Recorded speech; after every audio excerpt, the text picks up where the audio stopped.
Have you ever wondered what it would be like to step into a world where every movement is perfect, every sound is precise, and every mechanism holds secrets beyond our ordinary understanding? There exists a place in the lore of Tamriel that represents the absolute pinnacle of mechanical genius and divine inspiration, a city built not of stone, but of gears and crystal, humming with the rhythm of 1,000 synchronized hearts. This is the Clockwork city of Sotha Sil, one of the most extraordinary and elusive wonders in the entire Elder Scrolls universe. It's a realm where time itself is measured in ticks and talks, and where the boundary between machine and magic dissolves into pure artistry. Tonight, we embark on a journey not just through myth, but into the very soul of this mechanical marvel. Picture a lone scholar, driven by an obsession that borders on sacred devotion, standing in a forgotten ruin with her hands resting on an ancient Dwemer device. Her name is Lyra, and she believes this mechanism is the key to unlocking a door that has been sealed for eras. As the gears begin to turn, a low hum fills the air, and a shimmering portal tears through reality, a gateway to a city of wonders, but also of unimaginable risks. One misstep, one failure, and she could be lost forever, swallowed by the currents of time. But success would grant her access to a creation so profound that every cog, every pipe, every whispering automaton contains layers of meaning waiting to be unraveled.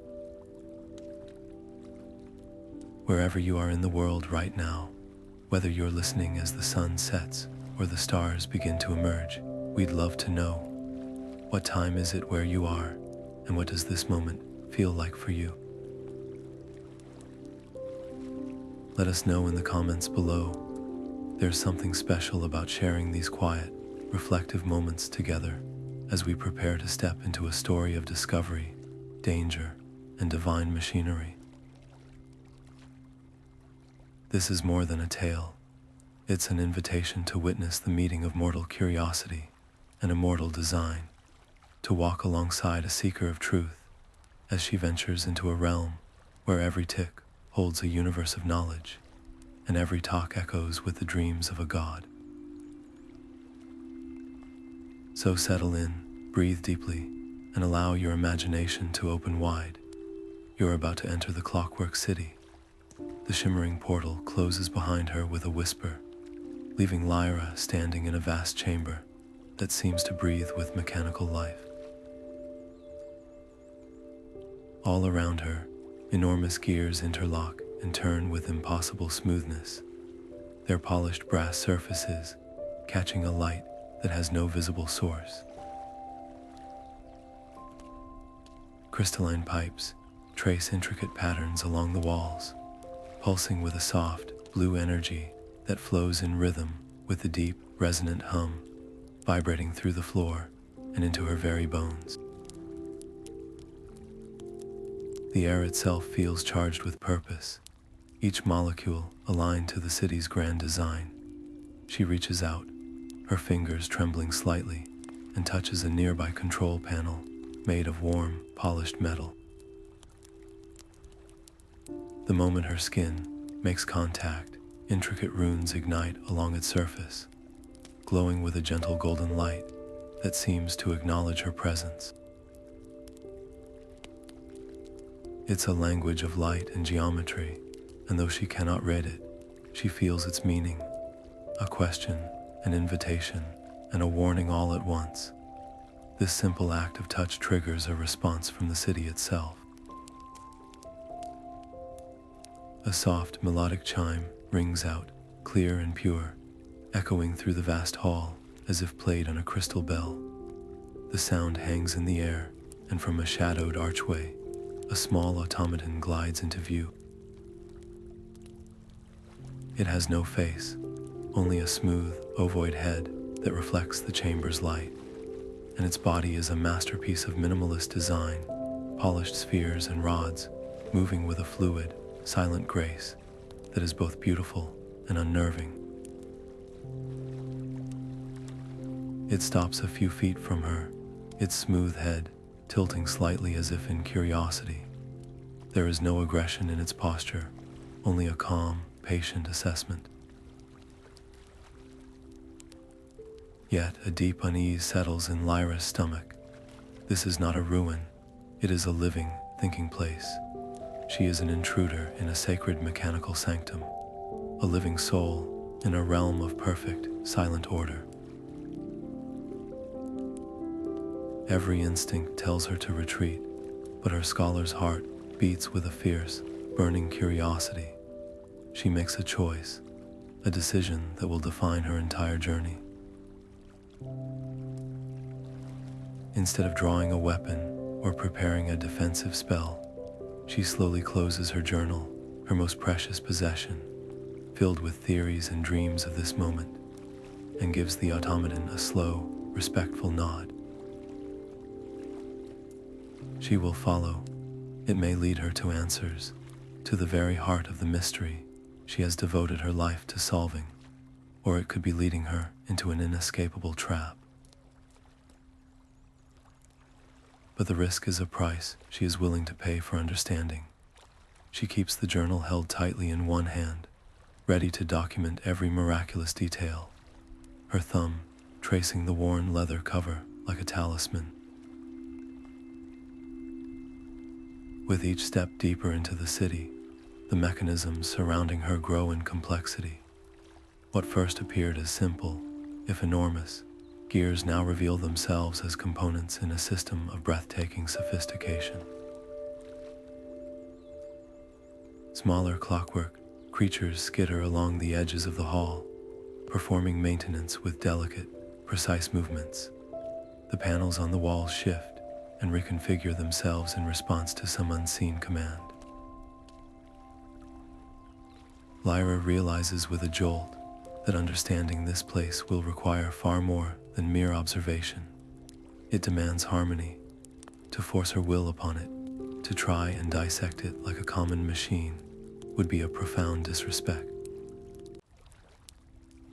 It is a living system, a divine equation, and one misstep, a misplaced touch, a harsh sound, could disrupt its delicate balance with consequences she cannot even fathom. The rhythmic hum of the machinery around her begins to subtly shift, the individual sounds weaving together into a low, harmonious melody that seems to guide her forward, hinting at a grand chamber ahead where the city's true heart might beat in time with the universe itself. The automaton glides to a halt before a vast, arching entrance, its smooth form pausing as if in silent presentation before retreating into the shadows of the wall, becoming one with the machinery. Lyra stands alone at the threshold of a new chamber, and the scale of it steals the breath from her lungs. This is no mere hallway. It is a cathedral dedicated to motion itself. Enormous gears, each the size of a merchant's wagon, interlock overhead and along the walls, rotating in a silence so profound it feels like a physical pressure. Their brass surfaces are polished to a mirror finish, reflecting not light, but a deep, internal luminescence that seems to glow from within the metal. The air hums with a low, foundational frequency, the bass note of the city's endless song. Drawn by an impulse she doesn't fully understand, Lyra steps forward, her boots making no sound on the seamless floor. Her eyes are fixed on a central cog, larger than the others, its surface etched with geometric patterns so complex they seem to shift and writhe when not looked at directly. It feels like the heart of this room, the primary driver of all this perfect, synchronized motion. Hesitantly, she raises a hand, her fingers trembling slightly as they near the polished metal. The moment her skin makes contact, a shock of pure, harmonious energy, not painful, but vibrantly alive, courses up her arm. A soft, resonant tone blooms from the point of contact, a single, clear note that hangs in the air, pure and unwavering. That solitary note acts as a catalyst. All around the chamber, smaller mechanisms, previously unnoticed clusters of rods, levers, and spinning discs, spring to life in a cascading wave of response. They do not clatter or grind, they whisper. The sound is a symphony of metallic murmurs, a language composed of subtle clicks, soft whirs, and the gentle chime of crystal striking brass. These sounds are accompanied by flickers of light that dance along pipes and wires, not in a random pattern, but in clear, deliberate sequences that seem to answer the tone she created. It is breathtakingly beautiful and utterly incomprehensible. A cold knot of anxiety tightens in Lyra's stomach. Is this a welcome, a warning, or is her mere mortal presence, her clumsy touch, causing a disruption in this perfectly balanced ecosystem? Is the city trying to communicate, or is it suffering an allergic reaction to her existence? Overwhelmed by the sensory flood, Lyra makes a conscious decision to stop trying to force understanding. She lowers herself to the floor, crossing her legs and placing her journal gently beside her. Closing her eyes, she does the only thing that feels right. She listens. She pushes aside the scholar's urge to dissect and categorize, and instead opens herself to simply experience. She focuses on the rhythms, letting the deep hum of the giant gears settle into her bones. The whispering clicks become a language she feels rather than translates. She breathes in time with the pulses of light she can sense through her eyelids, attempting to attune her own human frequency to the divine machine's eternal vibration. As her breathing slows and syncs with the room's rhythm, the activity around her intensifies. The whispers grow more complex, layering into harmonies. The lights brighten, tracing patterns across her closed eyelids.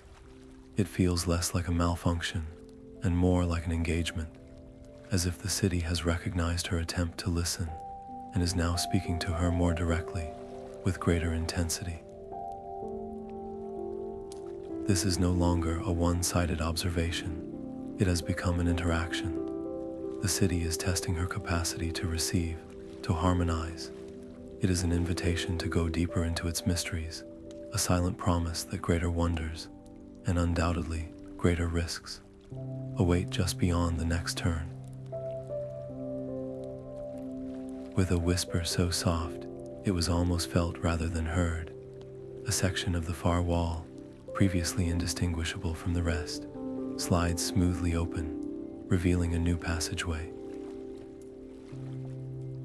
This corridor is unlike any she has seen, lined with pulsating crystals that throb with a soft, internal light, each pulse a perfect echo of the city's steady, mechanical heartbeat. Lyra steps into the corridor, and the world shifts from brass and gear to pure, pulsating light. The seamless metal floor seems to absorb the sound of her footsteps, leaving her in a silence so deep she can hear the faint, distinct hum emanating from each of the crystals lining the walls. They are not all the same. Some are long and prismatic, others small and clustered like geodes, each one glowing with its own soft hue: sapphire blue, emerald green, deep amethyst. And each one sings its own quiet, unique note, a spectrum of frequencies that together form the corridor's haunting, ambient melody. It's a symphony of light and sound, and she is walking through its very score. Driven by a scholar's instinctive curiosity, she reaches out, her fingertips hesitating just before they make contact with a pale blue crystal. She gives it the gentlest of taps. A clear, high note rings out, pure as a bell, and the crystal's light brightens for a moment before returning to its steady pulse. Intrigued, she moves to a nearby green crystal, tapping it to produce a softer, deeper tone. Then another and another, not randomly, but listening, trying to find a pattern in the harmonics. She experiments, tapping a sequence of 3 crystals in an ascending pitch. The notes hang in the air, dissonant and clashing. She tries again, this time a descending pattern of 4. The result is slightly more pleasing, but the corridor remains unchanged. Taking a steadying breath, she closes her eyes, letting the natural harmony of the place wash over her. She doesn't force a melody. Instead, she listens for the crystals that seem to be calling to each other, whose frequencies naturally resonate. She finds a low hum from a large, deep violet crystal and answers it with a tap. Then she finds its natural harmonic partner, a smaller, silver-toned crystal, and taps that. One by one, she builds a chord not from her own imagination, but from the city's inherent music. When she taps the 5th and final crystal in the sequence, the notes blend into a perfect, resonant chord that seems to vibrate through the very air. The consequence is immediate and breathtaking. The chord doesn't fade away. It lingers, growing in strength, until the very walls of the corridor begin to shimmer. The smooth, metallic surfaces become translucent, then transparent, revealing layer upon layer of intricate, glowing inscriptions etched deep within the material. They are not words in any language she knows, but a visual language of sublime complexity, blueprints of impossible machinery, flowing equations that describe the laws of reality itself, schematics for automata of breathtaking elegance. This is no simple archive. It is a direct glimpse into the foundational principles of the Clockwork City, the raw, unfiltered genius of Sotha Sil, made manifest in light and mathematics. It is the most beautiful thing she has ever seen, and in that beauty lies a terrifying conflict. The sheer volume of knowledge is utterly overwhelming. Each equation contains universes of meaning. Each blueprint could take a lifetime to fully understand. Her heart aches with a desperate, hungry need to comprehend it all, but her mind reels at the impossibility. A cold fear grips her. What if her mortal intellect is simply too limited? What if she is standing before the answers to every question she has ever asked and is too small to hold them? Worse, a more pragmatic fear surfaces. Her earlier interactions cause the city to respond. What if a clumsy attempt to copy a formula, a misplaced hand on the shimmering wall, accidentally alters something fundamental? She could break a principle she doesn't yet understand and send cascading failures through systems she didn't even know existed. Faced with this ocean of wisdom, she makes a deliberate, difficult decision. She will not drink it all in at once. Fighting against every impulse to devour the knowledge before her, she opens her journal with trembling hands. But instead of trying to transcribe the complex equations, she focuses on the patterns. She quickly sketches the elegant arcs of a central blueprint, the graceful flow of an energy diagram. She captures the shapes, the connections, the overall architecture of the ideas, trusting that the deeper meaning can be teased out later through intense study. It is an act of profound humility and respect. She prioritizes preservation for the future over immediate and potentially catastrophic comprehension. She is gathering seeds, not trying to swallow the entire harvest. This act of restraint seems to be noted. The brilliant light of the revealed inscriptions begins to soften. The crystals along the walls, which had been glowing with intense fervor, start to dim, their individual songs fading back into the background hum. It is a gentle but unmistakable signal. Her window of opportunity is closing. The city is not a static library. It is a living, conscious entity, and it is choosing to withdraw this particular lesson. It has shown her a fraction of its soul, and now it is guiding her onward. The sense of being led is stronger than ever. This corridor was not the destination. It was merely a preparation, a test of her intent. The true purpose of her journey lies ahead, in a place the city has deemed her worthy to approach. The corridor ends not in a door, but in a perfect circle of floor that is slightly darker than the rest. As the last crystal dims to a soft glow, a low, resonant tone echoes from above. Lyra looks up to see a circular platform descending silently from a shaft in the ceiling high above. It is made of the same seamless metal, devoid of rails or controls, its surface etched with a single spiral pattern that seems to draw the eye inward. It comes to a halt level with the floor, hovering just a fraction of an inch above it, waiting. It is an unmistakable invitation, a silent summons to ascend into the higher, and undoubtedly more profound, levels of the divine machine. Taking a steadying breath, Lyra steps onto the waiting platform. The moment her weight settles on its surface, it begins to rise with a smooth, silent motion that feels less like machinery and more like being gently lifted by a current of air. She is carried upward through a vertical shaft that stretches into darkness above, its walls a mesmerizing tapestry of moving parts. Intricate clockwork patterns are etched into the metal, and within those grooves and channels, tiny gears no larger than her thumbnail spin and interact in an endless, complex dance.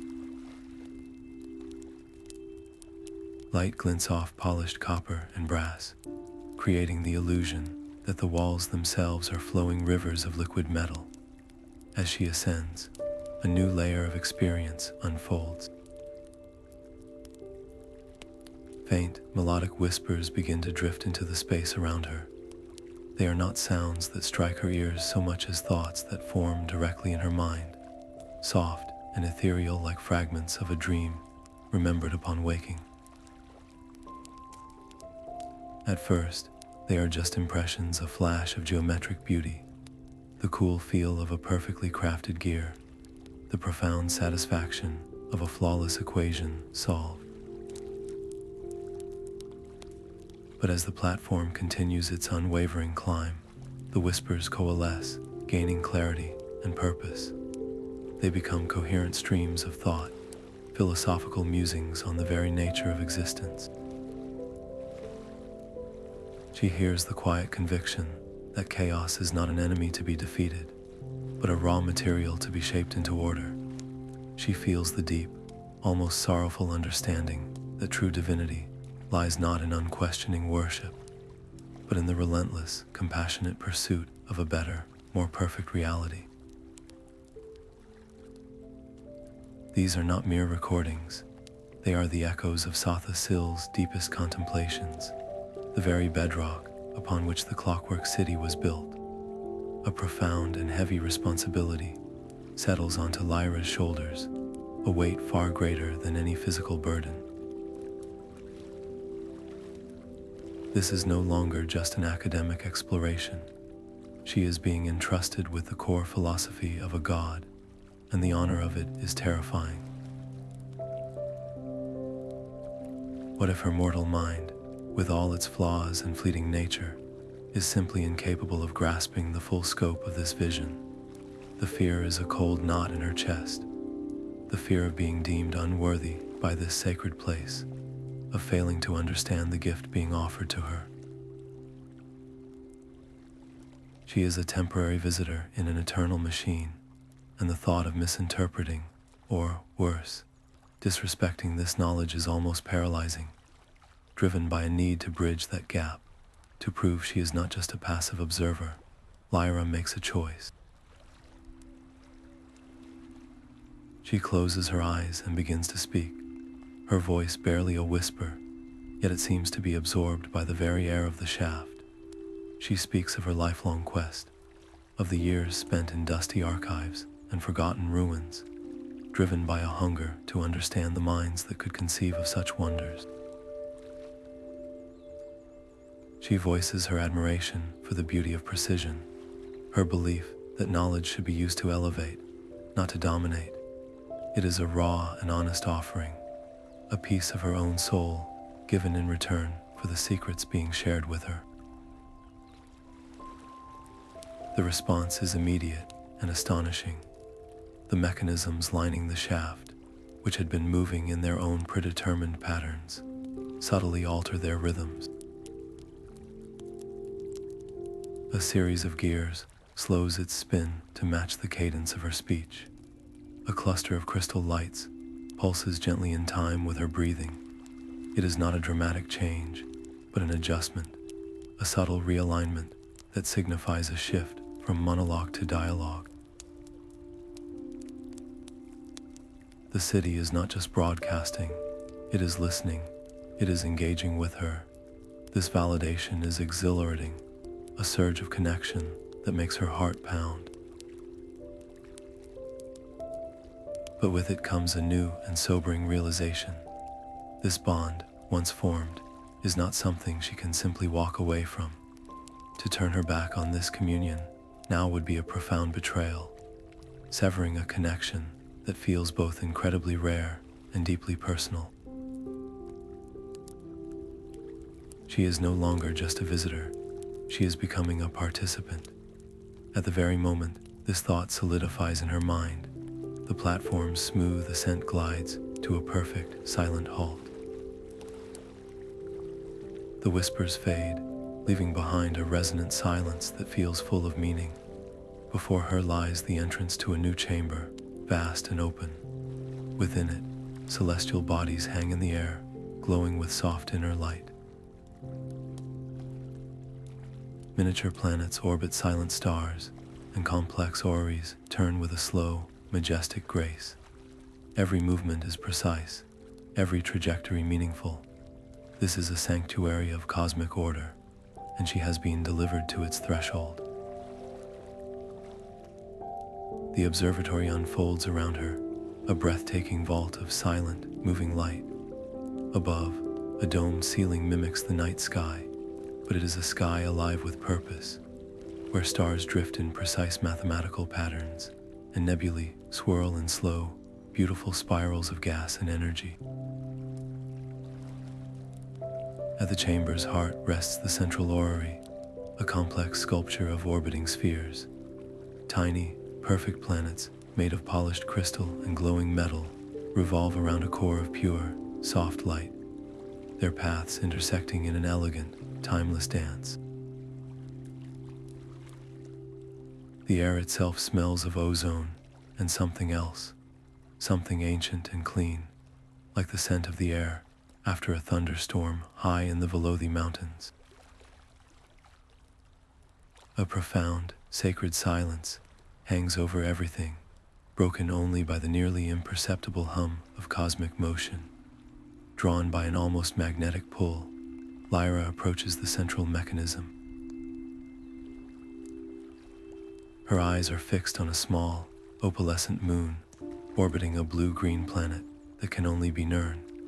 It is so beautifully crafted, so delicate, that it seems less like a model and more like the real thing, captured and miniaturized by divine hands. Without fully thinking, Acting on an impulse born of pure wonder, she reaches out. Her fingers, still tingling from the energies of the ascending platform, gently brush against the tiny moon, nudging its orbital path just a fraction of an inch. The effect is instantaneous and staggering. The entire orrery shudders, not violently, but with a deep, resonant recalibration. Gears the size of her head, previously unseen within the base of the device, spin and realign with soft, decisive clicks.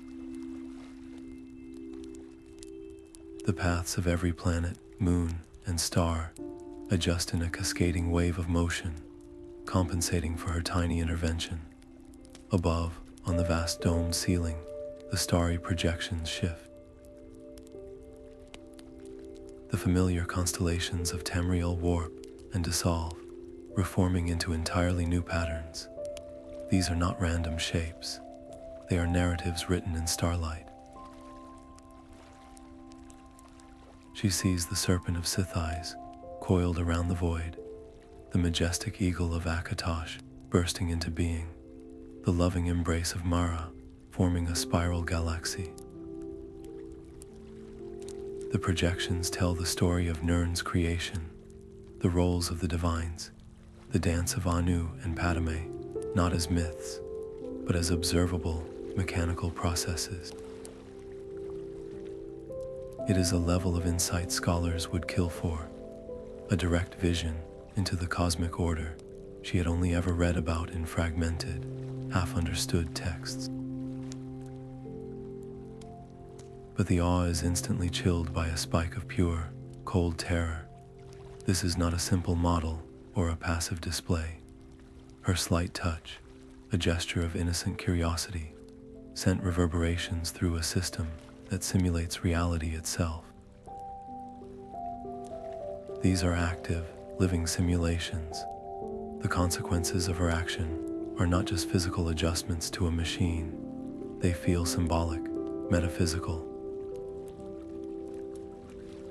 Did her nudge of that moon subtly alter the concept of secrecy in the world, or slightly weaken the tidal influence of a distant celestial body, in a place where thought and mechanism are so deeply intertwined, where a city is built on the principle of perfect order? A single, clumsy touch from an outsider could have repercussions she cannot possibly calculate. The weight of her ignorance feels like a physical chain around her neck. She is a child playing with the controls of a starship, enthralled by the glowing buttons, but utterly unaware of their function. The temptation is immense. She could experiment further. She could try to nudge the model of Magnus to see if it brightens the sun, or adjust the orbit of Masser to understand the nature of werewolf curses. The knowledge she could gain is limitless, but looking at her own faint reflection in the polished brass of the orrery's base, she sees not a master, but an intruder. This is not her creation. This is Sotha Sil's masterpiece, a sacred reflection of the universe itself. To treat it as a toy for her own enrichment would be the deepest form of sacrilege. With a reverence that comes from a place of newfound humility, she slowly, carefully reaches out again. Her movements are painstakingly precise as she guides the tiny moon back to its original, perfect orbital path. The moment it clicks into its rightful place, a wave of harmonious energy flows out from the orrery's core. The device, which had still been subtly humming from the adjustment, falls into a deeper, more profound silence. Then it begins to glow. A warm, golden light emanates from within, illuminating the entire chamber with a gentle, approving radiance. The light seems to acknowledge her choice, her respect for the sanctity of the system. It is a reward far greater than any stolen knowledge could have been. With a soft, musical click, a previously invisible seam appears on the orrery's base. A small, hidden compartment slides open, devoid of any complex mechanism or lock. Inside, resting on a cushion of dark velvet, lies a single scroll. Its casing is made of a strange, warm metal that seems to pulse in time with her own heartbeat. Lyra lifts the scroll from its resting place. It feels heavy, not with physical weight, but with significance. She unrolls it carefully, the material not papyrus or parchment, but a flexible, crystalline film covered in script that shines with its own inner light. The words are not in any language she knows, yet their meaning flows directly into her mind. They speak of Sotha Sil's grand vision, not for conquest or power, but for a universe free of suffering, a reality where every being, every particle, every idea finds its perfect, harmonious place in the great mechanical dance of existence. It is a vision of compassionate order, a blueprint for a cosmos that is not cold and impersonal, but infinitely caring and precisely arranged for the benefit of all. As her eyes drink in the final, luminous word, the soft glow of the observatory ceiling begins to dim, as if the stars themselves are respectfully bowing their heads. Simultaneously, a new archway on the far side of the chamber, which had been dark and seamless moments before, now frames a softly illuminated path. From this new corridor comes a low, powerful hum, a sound that vibrates deep in her chest, the promising, transformative energy of a place where creation is an ongoing, active force. The archway leads Lyra into a space so utterly different from the grand observatory that it takes her mind a moment to adjust. This chamber is perfectly spherical, its curved walls and ceiling alive with motion. Thousands, perhaps tens of thousands of tiny automata swarm across every surface, each no larger than her thumb. They are a symphony of polished brass, gleaming copper, and delicate crystal, moving with a fluid, intricate purpose that defies description. There are no clanking gears or grinding pistons here. The only sound is a soft, collective hum, like a beehive on a warm summer day, punctuated by the faint, precise clicks of minuscule components locking into place. They clean, they polish, they carry tiny fragments of material from one point to another. They adjust microscopic calibrations on panels she cannot even see. It is a ballet of pure, unthinking efficiency, a beautiful chaos that is, upon closer inspection, a perfect and harmonious order. Feeling both mesmerized and profoundly out of place, Lyra does something instinctive. She slowly lowers herself to sit cross-legged on the smooth, warm floor at the very center of the sphere. It feels like the eye of this mechanical storm. She closes her eyes, offering no resistance, making herself a passive island in the river of their labor. For a long moment, nothing changes. Then, she feels it, the lightest of touches on her boot. Then another on her knee, a tiny automaton with delicate pincer-like arms skitters onto the back of her hand, its touch as faint as a falling eyelash. Others follow, their movements not inquisitive or wary, but diagnostic. They are not assessing a threat. They are reading her, like a master craftsman might run their fingers over a piece of wood to understand its grain. They trace the seams of her leather journal, gently test the strength of a thread in her sleeve, and one even pauses on her closed eyelid, its touch so impossibly gentle it doesn't even make her blink. She holds her breath, not out of fear, but out of a deep, reverent respect for this intimate inspection. As suddenly as it began, the delicate probing ceases. The tiny workers return to their endless tasks on the walls, but the atmosphere in the chamber has shifted. The humming softens, taking on a more melodic, welcoming tone. From the flowing swarm, a single automaton detaches itself. It is slightly larger than the others, its form more complex, with a central crystal that pulses with a soft blue light. It glides through the air on nearly invisible silver wings, coming to hover just before her. In its delicate claspers, it holds a small, perfectly cut crystalline token, clear as water and about the size of her smallest fingernail. With infinite care, it places this token directly into the palm of her upturned hand. The moment it makes contact with her skin, a warm energy blooms in her chest, a resonant frequency that syncs perfectly with the rhythm of her own heartbeat.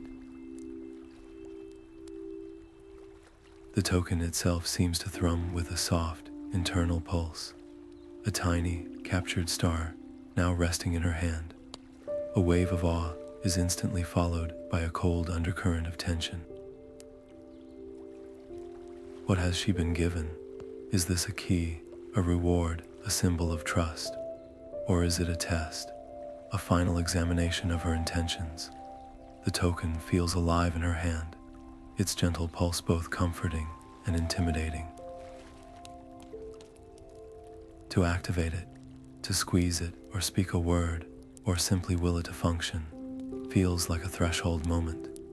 It would be an action that could bind her to this place in a way she might not be able to undo. It could mark her as the city's eternal guardian, or it could unleash a power she is not prepared to control. The desire to know its purpose is a physical ache, a scholar's burning curiosity, screaming at her to experiment, to explore, to understand. But the memory of the observatory, of the profound respect required here, holds her back. With a willpower that feels Herculean, Lyra makes her choice.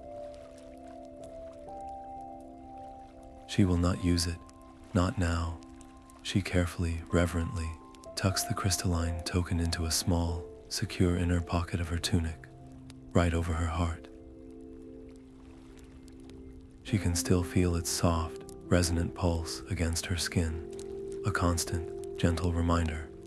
She chooses to interpret the gift, not as a tool to be used, but as a symbol of a trust that must be earned through continued patience and respect. She will prove herself worthy of its power through her actions, not her haste. She will let the city reveal its secrets in its own time, on its own terms. This act of patience does not go unnoticed. The swarm of automata, which had returned to its normal patterns, begins to subtly reorganize its flow. Their movements are no longer ignoring her presence. They are incorporating it. A group of them now polishes the floor in a wide circle around her, as if maintaining her personal space. Others bring tiny, glowing components to a workbench near her, assembling a new device as if for her approval. She is not merely an observer anymore. She has become a node in their network, an honored guest who has been given a seat at the workbench. She is now, in some small but significant way, a participant in the city's endless, sacred labor. The responsibility is immense, a silent promise she has made simply by choosing to stay and listen. The gentle, melodic hum of the chamber is suddenly joined by a new sound, a single, clear chime that rings out like a soft bell.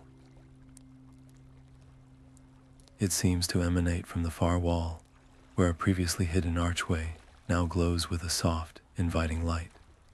From beyond, it comes the faint, hissing whisper of steam and the subtle, chiming note of something metallic brushing against something alive, promising a shift from this hive of industry to a space of quiet, contemplative growth.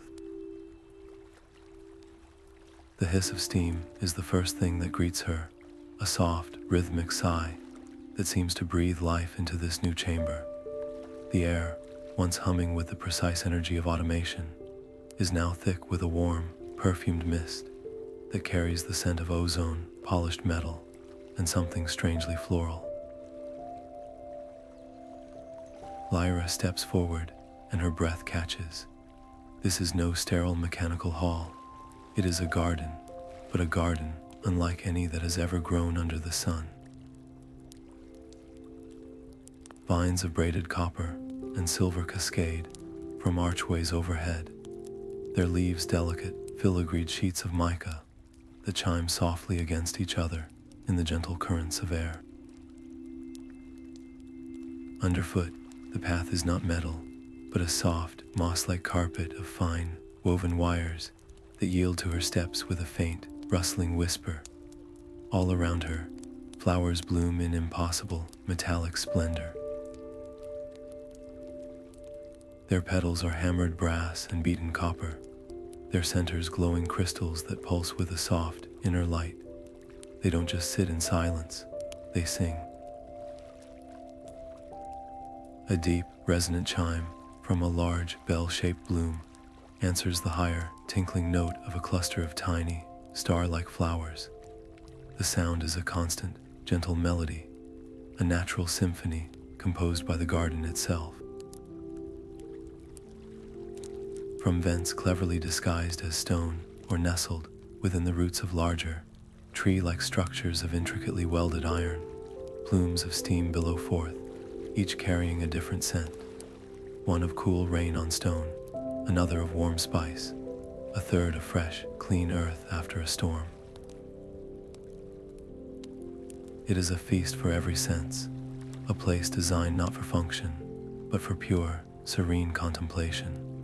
Drawn to a particularly beautiful vine, heavy with shimmering, sapphire blue leaves, Lyra reaches out, her fingers brushing against its cool, smooth surface. The reaction is instantaneous and magical. The vine doesn't recoil, it responds. It moves with a life of its own, not like a snake, but like a master weaver's handiwork coming to life. It loops and twists upon itself, other nearby vines joining in, their metallic leaves rustling a pleasant, welcoming tune. In mere moments, they have woven themselves into a perfect, elegant seat for her, contoured and sturdy, right there in the middle of the path. It is an invitation, clear and undeniable. She sinks into the offered seat, and a profound sense of peace washes over her, so potent it feels like a physical force. The gentle chiming of the flowers seems to sync with the rhythm of her own heartbeat, slowing it. The perfumed steam clears her mind of the overwhelming torrent of equations, blueprints, and cosmic visions. The constant, low-grade anxiety that has been her companion since she first stepped through the portal simply melts away. This garden is not just a location, it is a balm. It has sensed her fatigue, her mental and spiritual exhaustion, and it has adapted itself perfectly to provide exactly what she needs, a personalized oasis of absolute calm. For the first time since her journey began, her mind is quiet, allowing for true, deep reflection on the wonders she has witnessed, and that is precisely where the danger lies. This perfect peace is seductive. The thought arises unbidden and terribly tempting. What if she just stayed? The outside world, with all its conflicts, its dirt, its chaotic and messy emotions, feels suddenly distant and unimportant. Here, there is only order, beauty, and tranquility. The burdens of her mission, the pressure to understand, to document, to return and somehow explain the inexplicable, feel like heavy, unnecessary weights. She could simply exist here, in this eternal, gentle moment, listening to the chiming flowers and breathing the scented steam forever. The garden seems to promise that. It feels like a reward for how far she's come, a haven she has earned. But a deeper, more stubborn part of her soul pushes back against this blissful inertia. This is not why she came. She did not spend a lifetime searching for this place to simply hide within it. The Clockwork City's deepest secrets, the heart of Sotha Sil's genius, still lie ahead. To stop now would be to fail. This tranquility, as beautiful as it is also a test. It is a test of her dedication, her resolve, her hunger for truth over comfort. The garden offers escape. Her mission demands engagement. Lingering here, succumbing to the allure of perfect peace, would mean sacrificing the chance to uncover the answers that wait in the shadows beyond the perfumed mist. The stakes are no longer about physical danger. They are about the integrity of her purpose. With a resolve that feels both painful and necessary, Lyra makes her choice. She does not bolt upright. Instead, she closes her eyes, and she uses the garden's gift not for escape, but for strength. She meditates, but not on emptiness. She focuses her cleared mind on her goal, reinforcing her resolve, remembering the face of Sotha Sil in the memory crystal, the weight of the prime gear, the promise she made to herself to understand.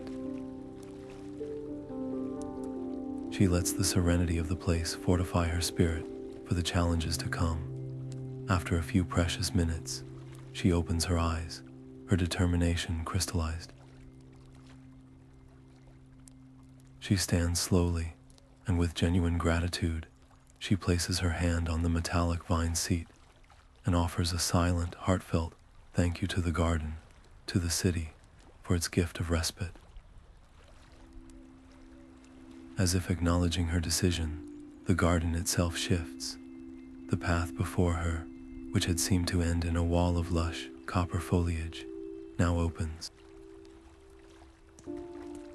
The metallic plants part with a soft, chiming rustle, not to reveal another archway, but a staircase.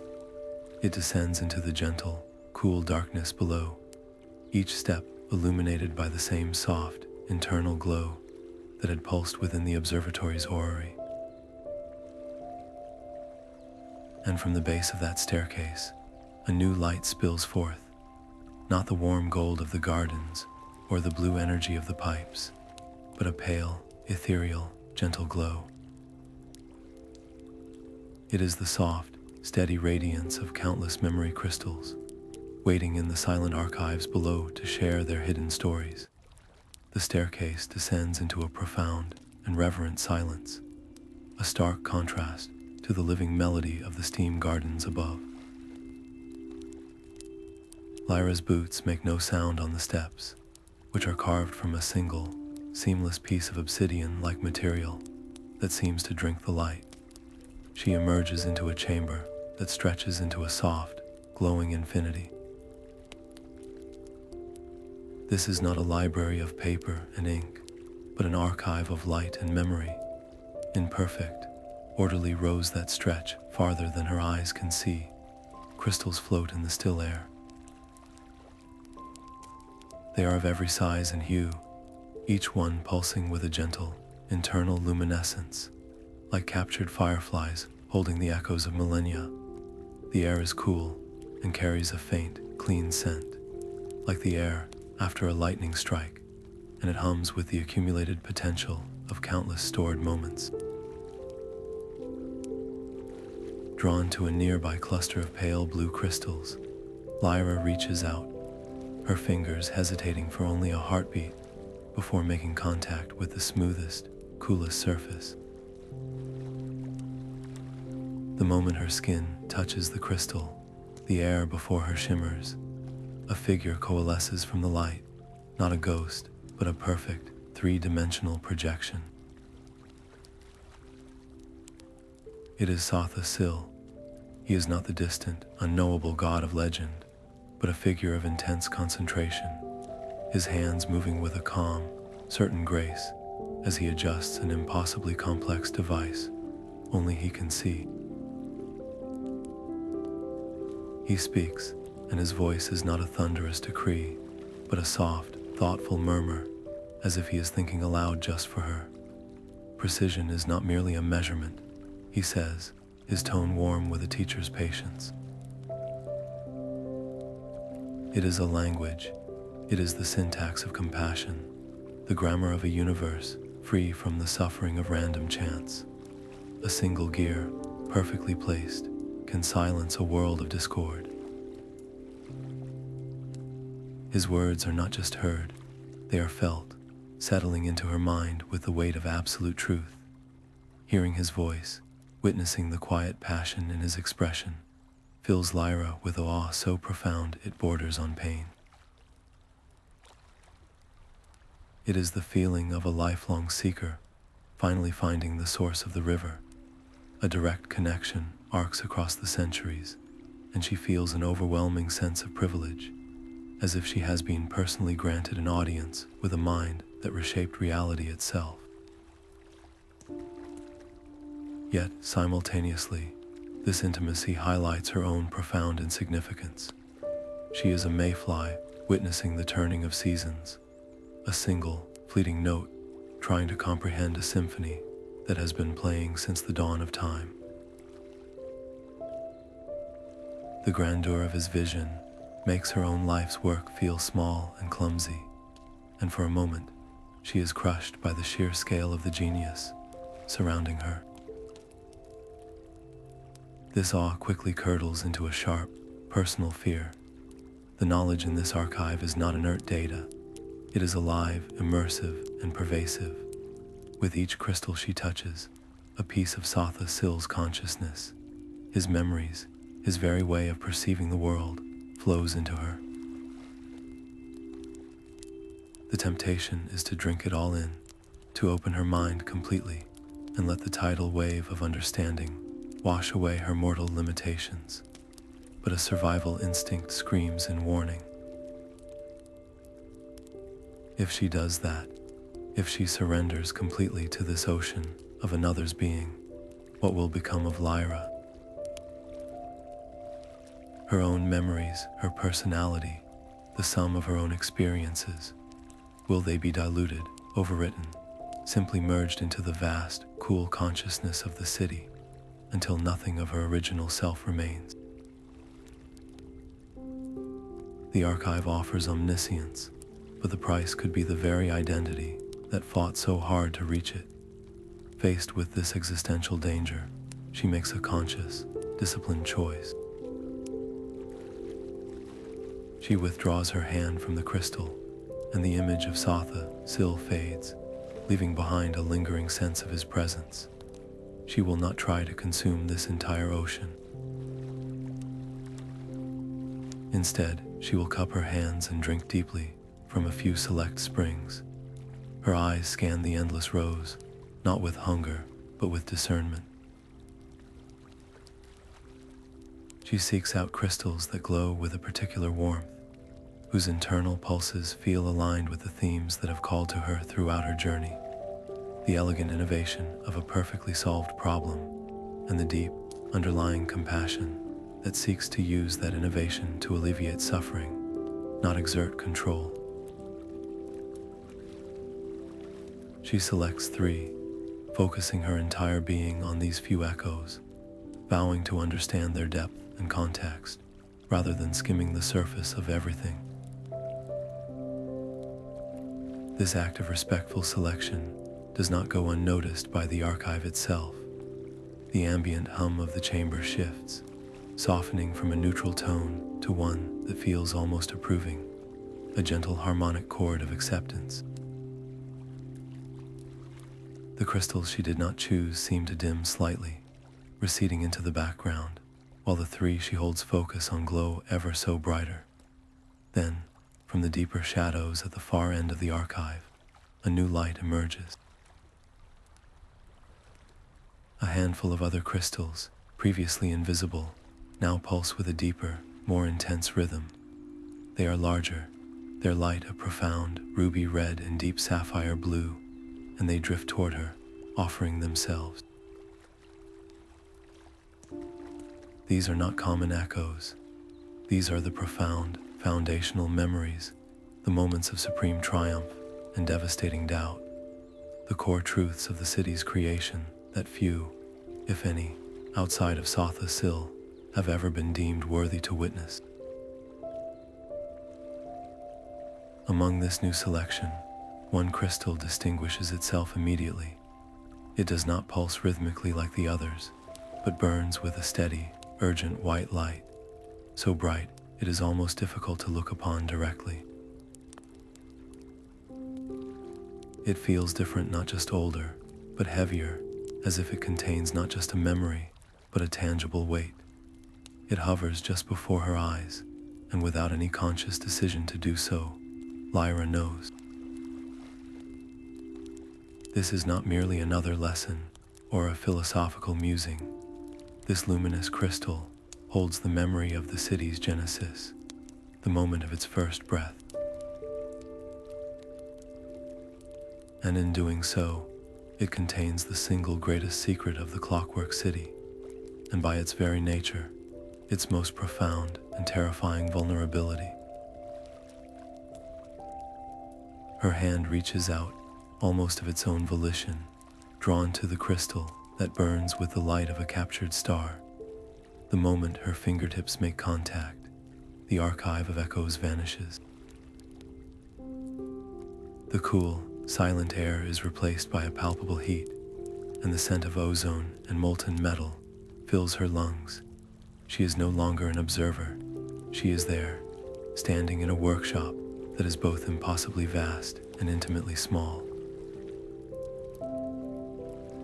At its center stands a figure, his back to her, his form illuminated by the fierce orange glow of a celestial forge. This is Sotha Sil, not as a distant god, but as a creator in the absolute prime of his power. His hands, she notices first. They are not the hands of a king or a warrior, but of an artisan, long-fingered, steady, and stained with soot and starlight. In them, he holds a lump of raw, unrefined creatia, the raw stuff of possibility itself. There is no hesitation in his movements, only a divine certainty that is both awe-inspiring and terrifying to witness. He does not hammer the material into shape. He speaks to it, his voice a low, resonant hum that is the first law of physics given sound. The creatia listens. It flows under his will, folding in upon itself, compressing, purifying, until it becomes a disk of perfect, gleaming brass. Then, with a touch of his thumb, he begins to etch the teeth of the first gear. Each indentation is not cut, but composed, a note in a symphony of motion. This is not construction, it is revelation. He is not building a thing, but uncovering the ideal form that has always existed within the chaos. But woven into every precise movement, into the very light that glows from the nascent gear, is an emotion so profound it staggers Lyra where she stands. It is loneliness. It is a solitude that spans eras, a silence so deep that the soft click of the gears first turn echoes like a thunderclap in the void. This perfect creation, this first and flawless piece of the great machine, is born not from a desire for praise or power, but from a devastating, all-consuming isolation. He is surrounded by the chaotic, fleeting dramas of mortals and the distant, indifferent schemes of his fellow gods, and his answer is not to join them, but to build a better world alone. A world of perfect, predictable order, where nothing is ever broken and no one is ever hurt because nothing is ever left to chance. The hope is immense, a brilliant, shining beacon against the darkness of entropy. But the cost of that hope is a loneliness so absolute it feels like a physical weight on Lyra's own heart, and tears she did not know she was holding back begin to trace warm paths down her cheeks. In an instant, her entire understanding of the Clockwork City is rewritten. This is not merely a marvel of engineering, a cold, divine machine of unimaginable complexity. It is a testament. It is a monument to a single, magnificent consciousness and its struggle against the inevitable decay of all things. Every whirring gear, every pulsing crystal pipe, every silently gliding automaton is a word in a love letter to a universe that he found too broken to leave alone. The city is not a display of power. It is an act of profound compassion, built by a being who loved the world enough to try and fix its flaws, and was willing to bear the crushing weight of that task entirely by himself. The precision is not for its own sake, but because anything less than perfection would be a betrayal of that sacred, lonely purpose. With this new understanding comes a responsibility that settles on her shoulders, heavy and immutable. She feels inspired to her very core, her scholar's soul singing with the beauty of it all. Yet, she is also burdened with a dreadful knowledge. She knows, with a certainty that chills her, what others would do with this truth. The powers of Tamriel, the arrogant mages of the Synod, the ruthless nobles of the Empire, the fanatical priests of the Tribunal Temple, they would not see the love or the loneliness. They would see only the power.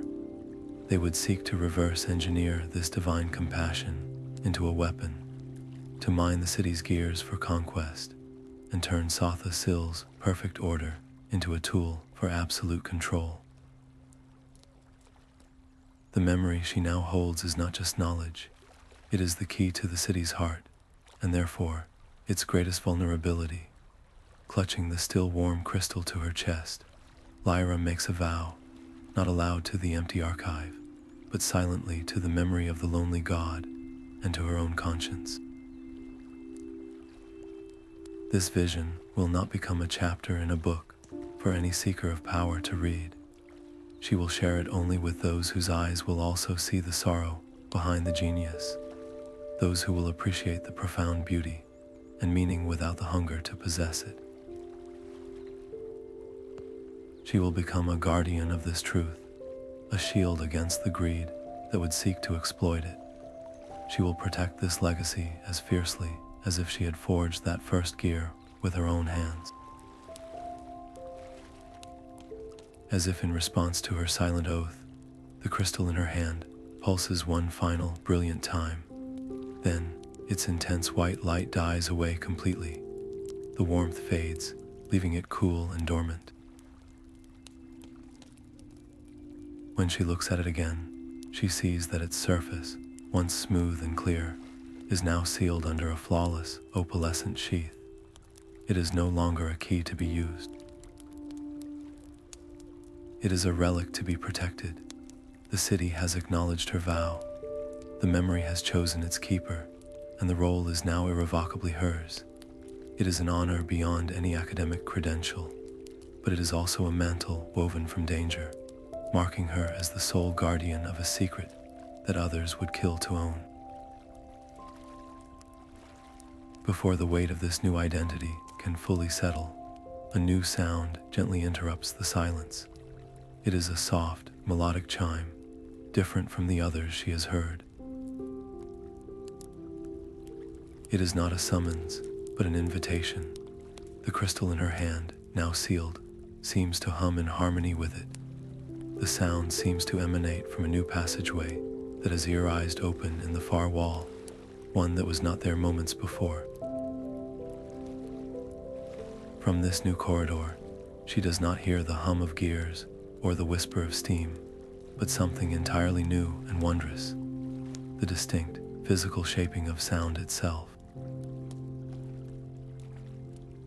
It is the resonant tone of a plucked string, made solid, the ripple of a note given form, calling her toward a chamber where harmony is not just heard, but seen and touched. The passageway opens into a space that defies every expectation of architecture and physics Lyra has ever held. This is not a room built of walls and a ceiling, but a chamber sculpted from pure, visible sound. The air itself is alive, thick with shimmering, translucent ripples that pulse and flow in constant, beautiful motion. Some of these ripples hang like frozen harp strings, vibrating with a light that changes color with their pitch. Others coalesce into temporary, elegant structures, arching bridges that form and dissolve, stairways that spiral into nothingness, and delicate, crystalline lattices that chime softly as new waves pass through them. The entire hall is a symphony given physical form, a place where melody is the mortar and harmony is the law. A deep chasm splits the floor ahead of her, its bottom lost in a soft, humming mist, and with no visible way across, Lyra understands intuitively that the path must be sung into existence. Hesitantly, she takes a steadying breath, the air tasting strangely charged, like the moment before a thunderstorm. She recalls the foundational hum of the Chamber of Cogs, the deep, resonant frequency that seemed to be the city's bedrock. Closing her eyes to better feel that memory, she lets out a low, steady hum, matching that remembered pitch as closely as her human voice can allow. The effect is instantaneous. The sound waves in the air directly before her react, drawing together like iron filings to a magnet. They solidify not with a clang, but with a deep, resonant chord, weaving themselves into a broad, arching bridge of solidified sound that glows with a soft, golden light. It spans the chasm perfectly, its surface feeling firm and strangely warm beneath her boots as she steps onto it, her heart pounding with a mixture of terror and exhilaration. This successful interaction sends a jolt of realization through her that is far more profound than simply finding a way across. The city is not just tolerating her presence or passively allowing her to observe. It is engaging with her. It is responding to her creative input, adapting its own immutable laws to the music she offers. She is no longer a visitor wandering through a museum of wonders. The hall itself is suggesting she has become a potential collaborator, a living component that the great machine is willing to listen to and learn from. This shift in her role is as terrifying as it is thrilling, elevating her journey from one of discovery to one of active, shared creation. Emboldened by this connection, she decides to experiment further. Reaching the other side of the bridge, she turns to face the center of the hall. She tries a short, sharp whistle.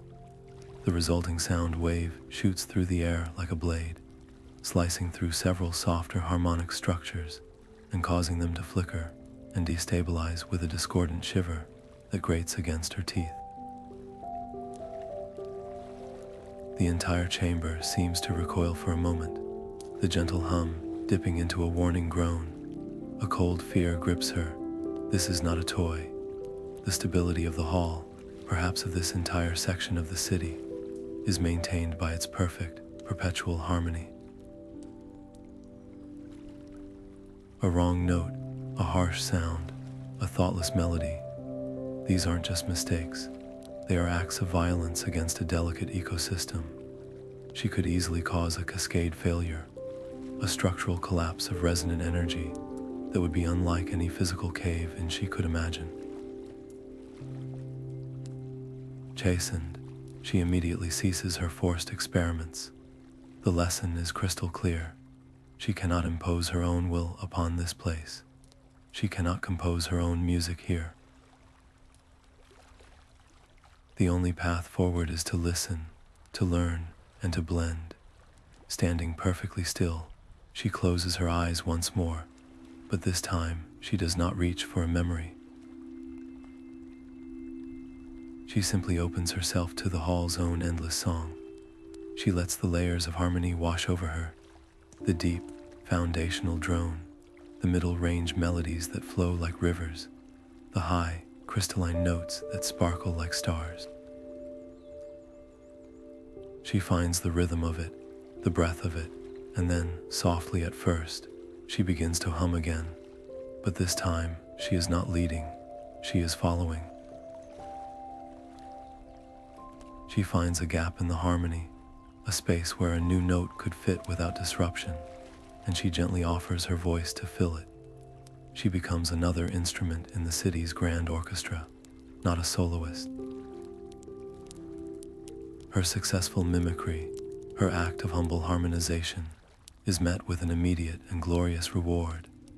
The air in front of her shimmers, and the very sound waves she helped to create draw together, condensing and solidifying not into a temporary structure, but into a permanent, exquisite object. It is a crystalline instrument, shaped like a gentle lyre with strings not of wire, but of solidified light. It floats before her, and as she reaches out to take it, its warmth flows into her hands. She understands instinctively that this is no ordinary device. This is a key, a conduit, a translator. It is a means to communicate directly with the core consciousness of the Clockwork City, to move beyond simple observation and harmonic blending into the realm of true dialogue. The weight of such a gift is immense, a token of trust from a godlike intelligence that has chosen to speak with her. The instrument seems to sense her awe, its strings vibrating with a soft, internal warmth that feels like a reassuring pulse. Then, as if to guide her toward the next step of this unfolding conversation, the glow from its crystalline frame intensifies, focusing into a beam of soft light that projects across the hall. It illuminates a section of the far wall that she had not noticed, highlighting a massive sealed door. This is no ordinary archway. It is a formidable barrier made of a dark, resonant metal, devoid of handle, keyhole, or visible mechanism. It does not open in response to her presence. Instead, it simply exists, vibrating with a deep, subsonic frequency that she feels in her bones more than hears, a profound and final barrier guarding whatever lies beyond. The door stands before her, a seamless monolith of dark, resonant metal that seems to absorb the very light around it, offering no handle, no lock, no visible means of entry. Its surface is etched with a pattern so subtle, it can only be felt as a faint vibration against her skin, a deep, subsonic hum that speaks of immense power held in perfect check. The only feature breaking its smooth expanse is a series of metallic strings, taut and gleaming, set vertically into the material itself. They are not meant for a hand to pull or push. They are an instrument, a lock that requires a specific song to undo. Lyra raises the crystalline lyre, its strings of solidified light, humming in sympathy with the door's own frequency. She closes her eyes, not to see, but to listen, to feel for the memory of the melody woven into her being back in the Hall of Harmonics. It was not a tune she created, but one she discovered, a sequence of notes that felt less like music and more like a fundamental truth of the universe-given sound. Her fingers, guided by instinct more than thought, find the strings of the lyre. She does not pluck them. She breathes across them, and the notes that bloom into the air are pure, clear, and achingly familiar. The moment the final note of the sequence fades, The deep hum of the door ceases entirely. In the profound silence that follows, the massive slab of metal does not grind, slide, or swing. It simply dissolves, the particles of its structure flowing inward and upward like a curtain of dark water, drawn aside by an unseen hand, revealing the space beyond. There is no sound, not even the whisper of moving air. Lyra finds herself staring into a chamber that feels less like a room and more like a held breath. The air within is preternaturally still, so clear and motionless it seems to have the density of glass. The silence here is not an absence of sound, but a presence, a heavy, watchful quiet that feels like the calm, focused center of a great storm. It is the eye of the Clockwork City's hurricane, the sacred, stabilized core around which all its impossible energies and intricate motions eternally spin. Every instinct she possesses, from the scholarly to the deeply primal, screams at her to hesitate. This threshold is different from all the others she has crossed. The observatory was a place of learning, the gardens of peace, the archives of memory. This feels like a sanctum sanctorum, the innermost heart of the divine machine. To enter is not merely to explore, it is to intrude upon something profoundly private and unimaginably potent. The air itself seems to vibrate with a sacred charge, warning of dangers that are not physical, but spiritual and existential. She senses that what lies within will not simply show her another wonder. It will reveal a truth so fundamental about the city, about Sotha Sil, and about herself, that there will be no unknowing it. The risk of being unmade, not in body but in spirit, has never felt more real. Yet, to turn back now would be to betray the entire purpose of her journey, to insult the trust the city has gradually placed in her. The melody was given to her for a reason. The instrument was placed in her hands. This is not a barrier meant to keep her out forever. It is a final test of her courage and her commitment to understanding. She thinks of the lonely god at his forge, bearing the weight of creation alone, and knows that to falter here would be to fail him. With a steadying breath that feels dangerously loud in the perfect silence, she consciously stills the frantic beating of her heart. She commits. She steps across the threshold. The moment the soles of her boots touch the floor of the inner chamber, the doorway reforms behind her. It does not slam shut. It simply recoalesces, the dark particles flowing back into place as seamlessly as they had parted, sealing her inside with a finality that echoes in her soul. There is no handle on this side either, no mechanism to reverse the process. The realization crashes over her with the weight of a physical blow. She cannot leave. Not until whatever purpose this room holds has been fulfilled. She is now a participant in a trial she does not understand, and her only way out is forward, through whatever revelation or judgment awaits. The stakes have escalated from the risk of misunderstanding to the very real possibility of permanent entrapment within this silent, sacred heart. Her freedom, her future, her very self now depend on proving herself worthy of the city's ultimate and most terrifying trust. Her eyes adjust to the soft, internal light of the chamber, and they are drawn irresistibly to its center. There, on a simple pedestal of the same dark, resonant metal as the door, rests a single object. It is a gear, but to call it that feels like calling a star a light. It is the absolute platonic ideal of a gear, a perfect circle of polished, luminous material that seems to be made of captured moonlight and solidified intention. It is not large, perhaps the size of her palm, but its presence dominates the entire room. It pulses with a soft, slow light, a rhythm that feels ancient and deeply familiar, like the first heartbeat of the world. This is no mere component.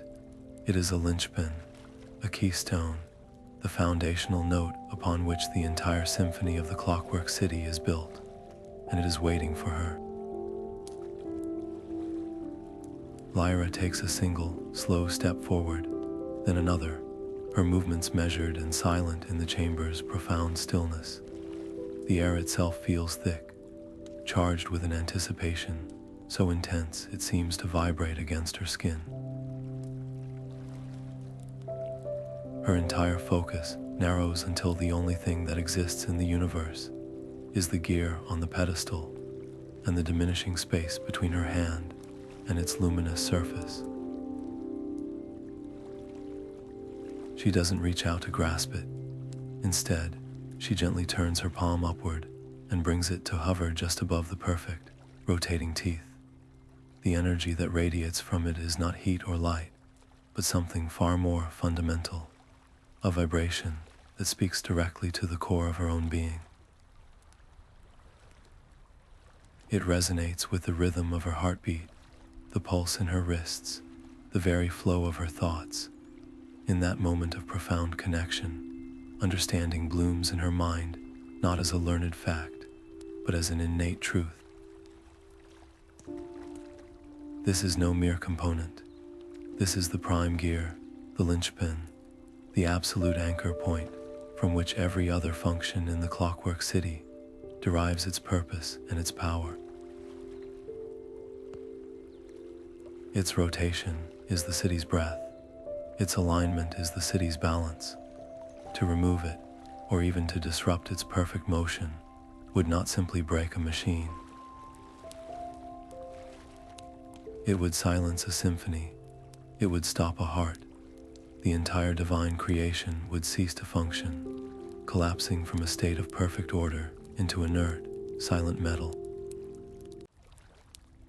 A silence deeper than any she has ever experienced falls over the chamber, so absolute it feels like a physical pressure on her eardrums.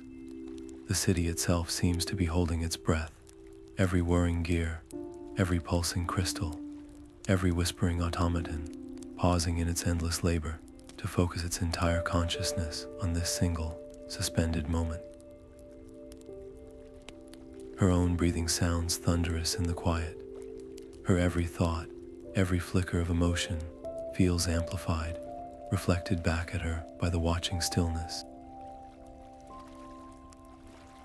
A wave of awe washes over her, so potent it brings fresh tears to her eyes. Then a spike of sheer, primal fear, the fear of a child standing before something too beautiful and too powerful to comprehend. And underneath it all, a terrible, tempting curiosity sparks to life. What would it feel like, not to remove it, never that, but just to lay a single fingertip upon that glowing, perfect edge, to feel the direct, unfiltered power of Sotha Sil's genius coursing into her, to know that energy not just empathetically, but physically. The desire is a physical ache in her hand, a pull as magnetic as gravity. The conflict is a war waged in the space between one heartbeat and the next. The potential consequences of giving in to that temptation are too catastrophic to fully grasp. This is not like adjusting a moon in an orrery, an action that could be carefully undone. This is the core, a tremor in her hand, a moment of misjudgment, a frequency in her own mortal life force that is incompatible with the gear's perfect resonance. Any of it could be enough. It could send a shockwave of discord through the city's foundational systems, unraveling millennia of perfect order in an instant. She could become the random variable, the single flaw in the equation that brings the entire divine machine crashing down. The weight of that responsibility is heavier than any mountain, a burden that makes her arm tremble with the effort of keeping it still. And so, she makes her choice. It is not the choice of a scholar hungry for empirical data, nor of an adventurer seeking a thrill. It is the choice of a pilgrim who has finally reached her shrine. With a grace that comes from profound humility, she slowly lowers her hand, letting it fall back to her side. She does not touch the gear. Instead, she simply observes. She bears witness to its perfection. She acknowledges its purpose and its power, not by seeking to own or interact with it, but by appreciating its existence from a respectful distance. It is the deepest form of reverence she can offer, to understand that some wonders are not meant to be possessed, only cherished. The response from the city is immediate and overwhelming. The prime gear, which had been pulsing with its steady, soft light, suddenly glows brighter. Its light does not flash or flare. It intensifies, becoming warmer, more approving, like the sun emerging from behind a cloud. In the same moment, the suspended silence of the chamber shatters, not with sound, but with pure understanding. It is a floodgate opening directly into her mind. Knowledge pours into her, not as words or images or equations, but as complete, pre-formed concepts. She doesn't learn how the city works. She simply knows. She understands the interconnectedness of every gear and pipe, the purpose of every humming corridor, the love woven into every crystal song. It is a seamless merging, a feeling that the boundary between her own consciousness and the city's vast intelligence has dissolved completely. She is Lyra, the scholar from Tamriel, and she is also the ticking of the central clockwork, the flow of energy through the pipes, the silent watchfulness of the automatons. There is no difference. She and the city are one. As this union solidifies, the very chamber around her responds to their shared consciousness. The dark, resonant walls begin to fade, dissolving into a mist of shimmering particles that drift away into an expanding darkness. The floor beneath her feet vanishes, yet she does not fall. She is standing in a vast, starry void, but it is not the void of space. It is a nexus where the elegant mechanics of the clockwork city intertwine with the flowing currents of time itself. Glistening, golden gears the size of planets turn slowly alongside spiraling galaxies, and crystalline pipes carry not energy, but the very substance of history and possibility. She has moved beyond the physical city into the realm of its truest purpose, the sacred machinery of reality, where every tick is a moment past and every talk is a moment born. Around her, the starry void of the nexus transforms into a breathtaking tapestry of infinite possibility. The celestial gears and crystalline rivers of time now weave between countless shimmering threads of light, each one a potential future stretching away into the luminous distance. These are not mere images, they are living timelines, each vibrating with its own unique frequency, its own song of what might be. The air hums with the collective energy of a million different tomorrows, a chorus of could best and might best that is both exhilarating and utterly overwhelming. Lyra stands at the very center of this convergence, a mortal soul at the crossroads of eternity. Driven by a need to understand the stakes, she reaches out, her fingers hesitating for only a moment before gently brushing against a thread that glows with a particularly warm, golden light. The moment she makes contact, the nexus vanishes. She is no longer an observer, she is there. She stands in a sunlit plaza in a city she doesn't recognize, but the architecture is unmistakable, elegant, brass-adorned towers that rise with a perfect blend of organic beauty and mechanical precision. People in scholars' robes and artisans' tunics move through the streets, their faces alight not with the grim determination of survival, but with the joyful focus of creation. In the center of the plaza, a group of children laugh as they assemble a small, intricate orrery, their tiny hands guided by a patient, faceless automaton. The air itself thrums with peaceful industry, with the sound of ideas being shared freely and innovations being built not for profit or power, but for the pure betterment of all. This is a future where the principles of the Clockwork City have not been hoarded, but have seeped out into the world, inspiring an era of unprecedented peace and collaborative genius. The vision fills her with a hope so potent, it feels like a physical warmth in her chest, a confirmation that her entire journey has been for a purpose greater than herself. But the nexus does not allow for simple joy.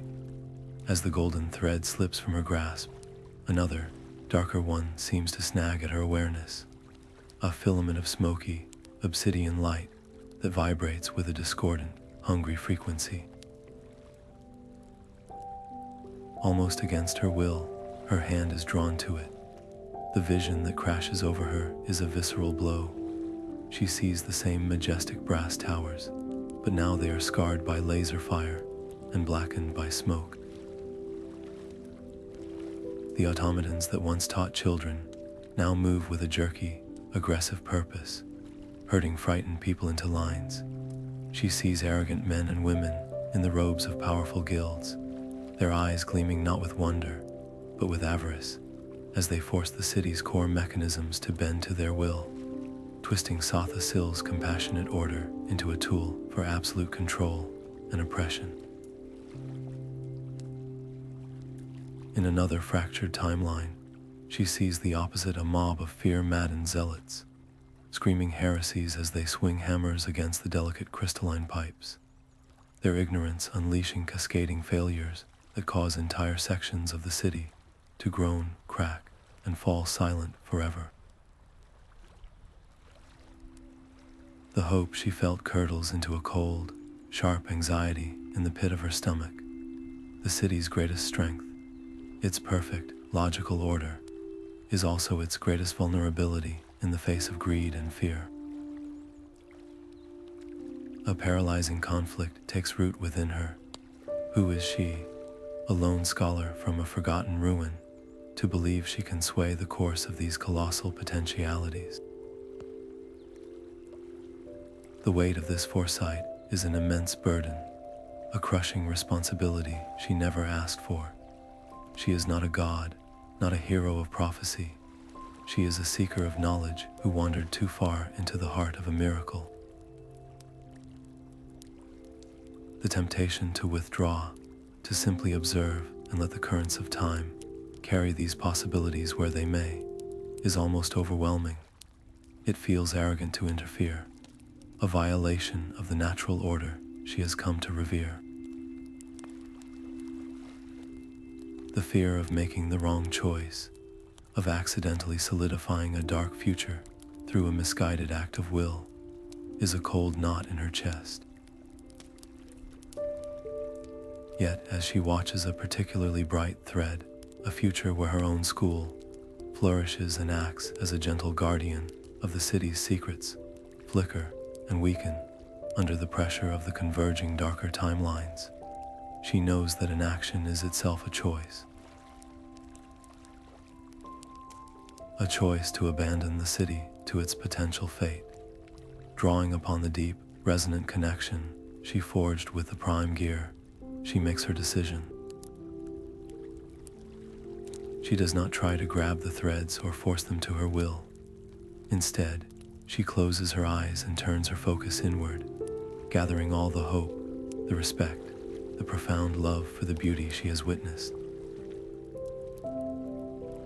She envisions this feeling as a wave of pure, golden energy, and then releases it outward, not as a command, but as an encouragement. She pours her will into reinforcing the positive visions, sending waves of mental protection toward the threads that represent understanding, compassion, and peaceful progress.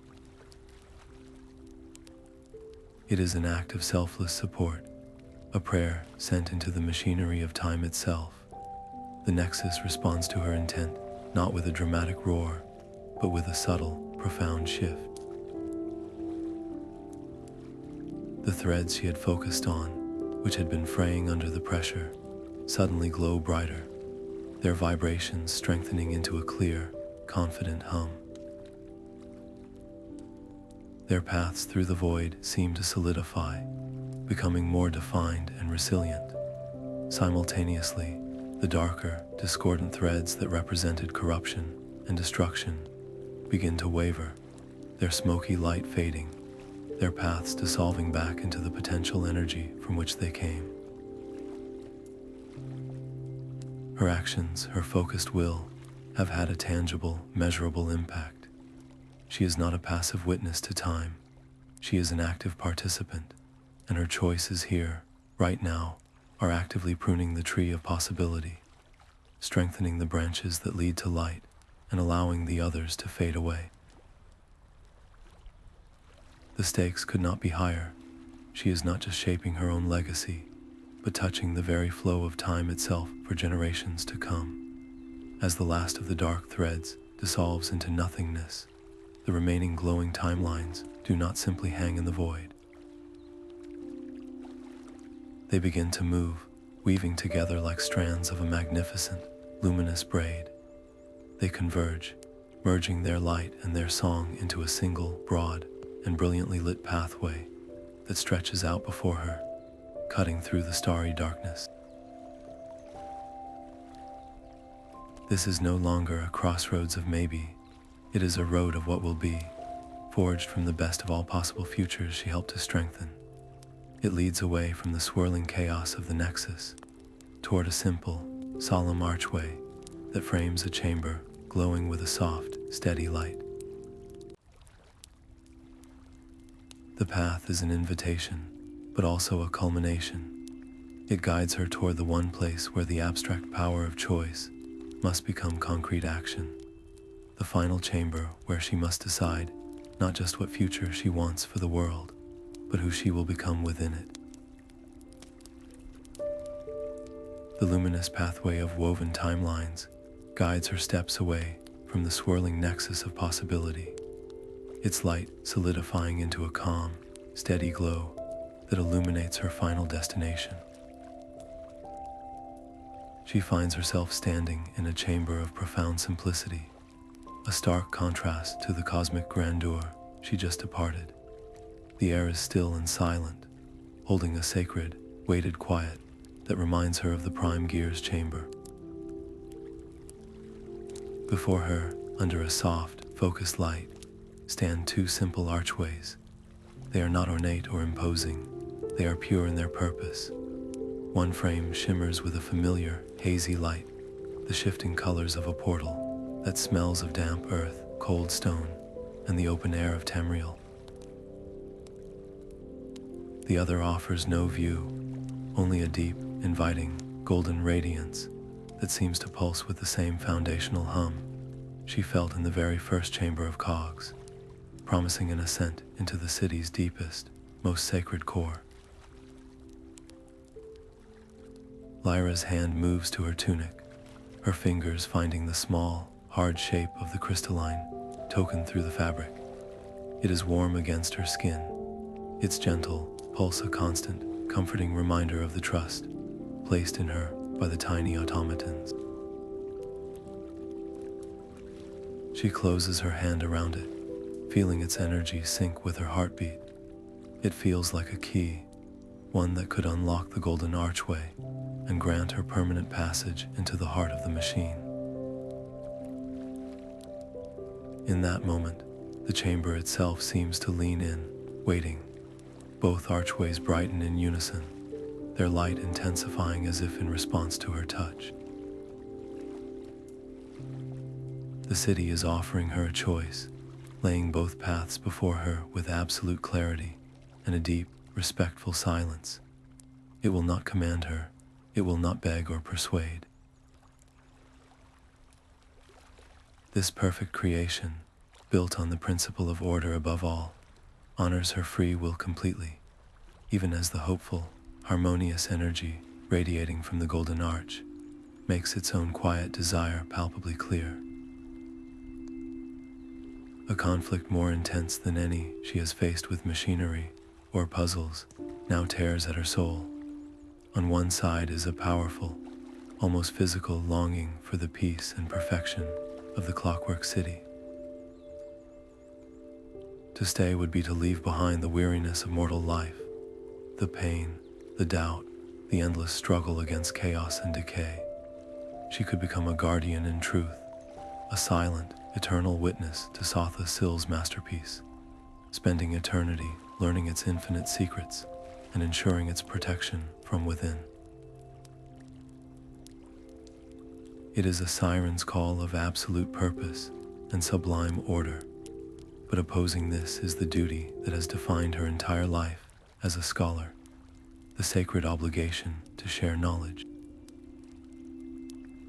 To return to Tamriel with even a fraction of what she has learned could ignite a renaissance of innovation and compassion. It would be a difficult, dangerous path, fraught with skepticism and the threat of those who would seek to misuse what she protects. But it would be an active continuation of Sotha Sil's work, not a retreat from it. It is the choice between becoming part of the beautiful, closed system or trying to plant its seeds in the wild, untamed garden of the world. The silence stretches, filled only by the soft thrum of the token in her hand and the dual glow of the arches. She thinks of the children in the golden timeline, building their orrery under the guidance of a patient automaton. She cannot build that future from in here. To hide this beauty away, to keep it as her own private paradise, would be the ultimate act of selfishness, a betrayal of the very compassion that drove Sotha Sil to create it. His loneliness was not a model to be emulated, but a tragedy to be remedied. Her purpose is not to withdraw from the world, but to help fix it. With a final, steadying breath that feels like a release of all her fear and doubt, she makes her decision. She opens her hand, looking down at the glowing token one last time before gently tucking it back into its place over her heart. She turns her back on the golden radiance and takes a determined step toward the archway that shimmers with the imperfect, beautiful chaos of home. Her choice is met not with anger or disappointment, but with a wave of bittersweet acceptance that flows through the chamber like a soft, parting sigh. The golden archway's light does not extinguish. It simply dims to a soft, watchful glow, as if the door is not closing, but merely being left ajar. Simultaneously, the portal to Tamriel brightens, its colors stabilizing into a clear, welcoming window to the dusty ruin she left behind. As she approaches it, a final, powerful surge of energy washes over her, not to hold her back, but to imprint itself upon her very soul. It is a permanent connection, a silent covenant. She will always feel the faint, comforting hum of the city's rhythm in the back of her mind, a constant reminder that she is never alone, and she knows, with absolute certainty, that the city will always be watching over her, a silent guardian from the shadows of another reality. The stakes of her return are now infinitely higher. She carries a piece of the divine machine within her, and its safety is now inextricably linked to her own. She does not look back, squaring her shoulders and clutching her journal, now filled with secrets that could change the world. she steps through the shimmering surface of the portal. The transition is not a violent jerk, but a gentle fading. The scent of ozone and polished metal is replaced by the familiar, musty odor of ancient stone and dry rot.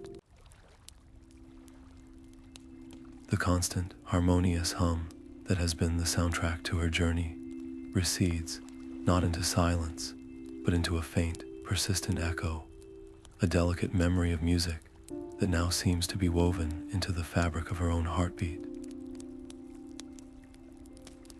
She is standing in the forgotten ruin, exactly where she began, but nothing will ever be the same again. The familiar chill of the ruin's air was the first thing to greet her, yet it felt entirely alien. Lyra took a single, stumbling step forward as the shimmering portal sealed itself behind her with a soft sigh, leaving her in a darkness that was now profound and deafening. The silence was not empty. It was a void left by the absence of a song she had only just begun to understand. Her ears rang with it, or rather, with the echo of its lack. But then, underneath the drip of distant water and the rustle of her own cloak, she heard it, a faint, impossibly persistent ticking, a phantom rhythm woven into the fabric of reality itself, a metronome counting out a measure only she could perceive. It was the heartbeat of the Clockwork City, and it had followed her home. Her senses felt raw, heightened to an almost painful degree. The rough texture of the stone wall under her fingertips spoke of millennia of erosion, each granule a story she could now feel. The musty air carried the distinct scent of wet limestone, decaying parchment, and something else, the faint, metallic tang of ozone that had no place in this ancient tomb. It was as if a veil had been lifted, and she was now perceiving the world, not just with her eyes and ears, but with her entire being, attuned to a frequency that had been invisible to her before. The world was the same, but she was irrevocably different, an instrument recalibrated to a grander symphony. Her hands, trembling slightly, went to the leather-bound journal secured at her hip. It felt warm, almost humming with a life of its own. Flipping it open in the dim light, she gasped. The sketches and notes she had frantically scribbled were no longer mere ink on paper. The lines of the blueprints seemed to shimmer, the geometric patterns subtly shifting, as if trying to realign themselves into their true, perfect forms. The equations pulsed with a soft, golden light, their meanings unfolding in her mind with a clarity that had eluded her in the moment of their recording. This was no longer just a log of her journey. It was a living artifact, a piece of the Clockwork City's soul made manifest on Tamriel. She held not just knowledge, but a sacred trust, and the weight of it settled upon her with the gravity of a mountain. A cold dread immediately coiled around that warmth. Who would believe this? If she were to speak of a city of living metal, of gods who forged gears instead of waving scepters, she would be labeled a madwoman, her life's work dismissed as the ravings of a mind broken by Dwemer fumes.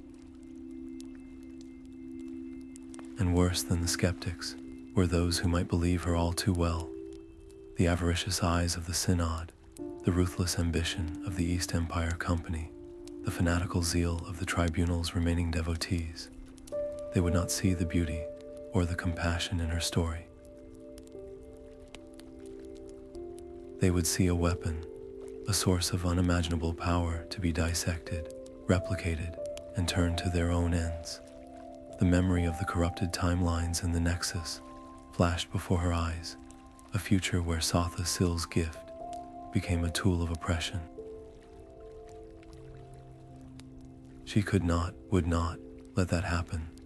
The truth needed a guardian, not a herald. Clutching the journal to her chest, its warmth a small comfort against the looming fear, she made her decision there in the dust and the darkness. She would not shout her discoveries from the rooftops of the arcane university. Instead, she would build a sanctuary for the truth. She would establish a school, but not of mere magic or mechanics. It would be a school of philosophy, a place where the principles of balance, harmony, and compassionate innovation were the highest ideals. She would seek out not the most powerful mages, but the most curious minds, the ones whose eyes lit up at the elegance of a simple gear train, who understood that true power lay not in control, but in understanding. She would teach them to listen to the rhythm of the world, to see the artistry in precision, and to honor the legacy of the lonely god who dreamed of a better universe. In this way, Sotha Sil's ideals would not be locked away in a distant city, but would live on in the hearts and minds of a new generation. This path, however, was fraught with its own perils. As her school slowly took root, first in a modest workshop, and later in a dedicated hall on the outskirts of the imperial city, it drew attention. To some, she was a visionary, a breath of fresh air in a world of stagnant magical traditions. Her students, wielding tools that blended smithing and spellcraft, created devices of stunning beauty and gentle utility, self-tuning instruments, ever-burning lanterns that required no fuel, irrigation systems that responded to the needs of the plants themselves. But to others, she was a dangerous radical. Traditionalists decried her mechanistic heresy, accusing her of reducing the sacred arts of magic to mere plumbing. Rival mages, threatened by her new philosophies, sought to discredit her, labeling her work as dangerous Dwemer mimicry. Lyra found herself constantly walking a razor's edge, forced to share enough of her knowledge to inspire and attract the right minds, while meticulously guarding the core truths, the origin of her ideas, the existence of the city itself, from those who would exploit them. Every lesson was a calculated risk, every conversation a potential breach of her sacred vow. Yet, despite the opposition, the seed she planted refused to wither. It took root in fertile soil, nurtured by the genuine wonder of those who truly listened.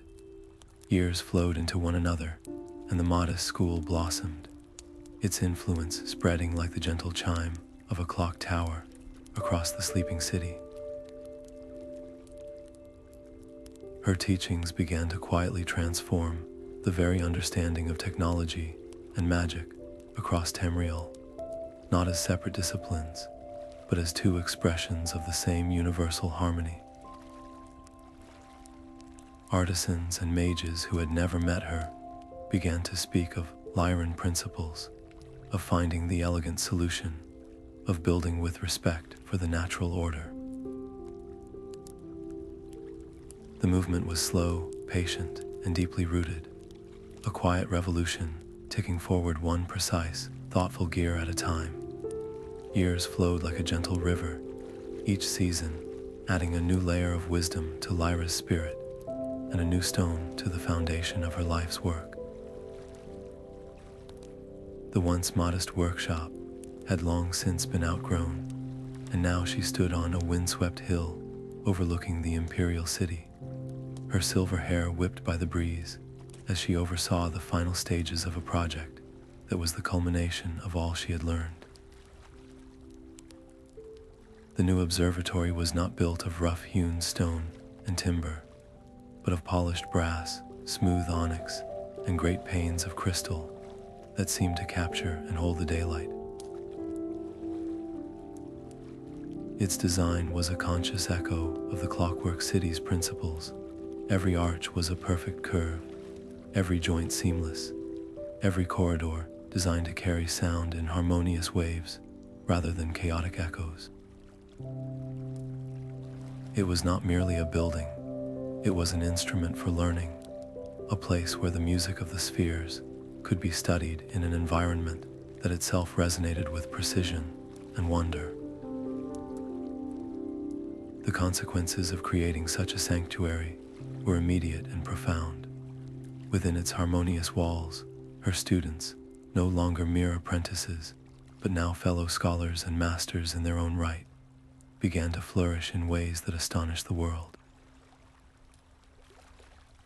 They created astronomical orreries that didn't just map the known planets, but predicted celestial events with impossible accuracy by factoring in esoteric energy tides Lyra had only hinted at.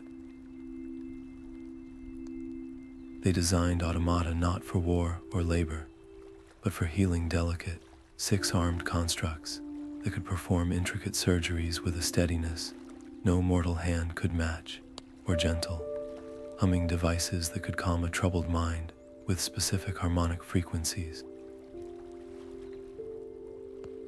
Sotha Sill's influence, once locked away in a distant, divine machine, was now seeping into the world not as a dominating force, but as a quiet renaissance of peace, creativity, and empathetic innovation.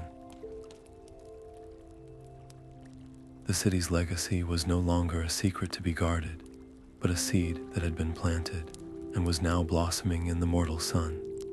Yet, as with any new light, this one cast long and stubborn shadows. Not everyone looked upon this blossoming future with hope.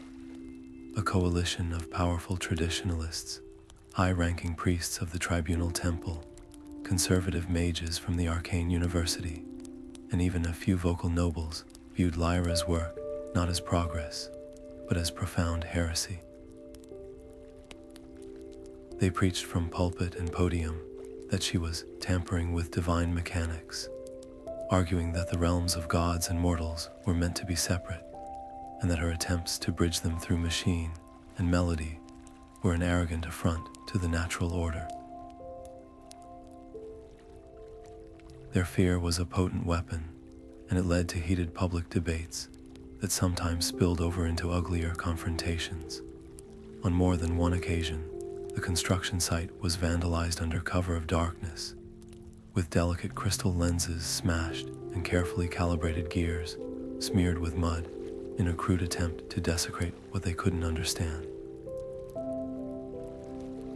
Faced with this fear and hostility, Lyra's response became her greatest lesson. She never retreated behind walls of secrecy or answered their anger with her own. Instead, she invited the most vocal of her opponents to the observatory at dusk. She did not debate them with complex theories or condescending lectures. She simply had her students demonstrate the beauty of their work. She showed them the surgical automaton, carefully stitching a delicate leaf back together. She had them listen as a musician, using a harmonically tuned instrument, played a note that caused a dormant seed to sprout and bloom before their eyes. She spoke not of conquest over nature, but of collaboration with it. She used reason, patience, and above all, the undeniable beauty of the creations themselves to win over hearts and minds, proving that true understanding could disarm fear more effectively than any spell or sword ever could. This very success, however, became a new kind of vulnerability, as the observatory's reputation grew from a local curiosity to a renowned center of miraculous innovation. It attracted the attention of figures far more powerful and calculating than frightened priests. Official delegations from the Synod, the Empire's most powerful and politically savvy body of mages, arrived with polished smiles and carefully worded offers of collaboration. They saw Lyra's work not as heresy, but as an unprecedented opportunity, a new branch of magic to be codified, controlled, and ultimately weaponized for the Empire's gain. Simultaneously, agents of the East Empire Company began sniffing around, their questions always circling back to patents, manufacturing rights, and the potential for mass production and profit. The stakes had escalated from philosophical debates to a high-stakes game for the very soul of Sotha Sil's legacy. Would it remain a gift freely given to inspire peace, or would it be harvested, packaged, and sold to the highest bidder, its principles twisted to serve power and greed? One tranquil evening, after a long day of navigating these delicate political waters, Lyra sought solace in the observatory's central dome. The great crystal ceiling was open to the twilight sky, and the first stars were beginning to shimmer into view. She sat in the profound silence, allowing the harmonious design of the building to soothe her weary mind.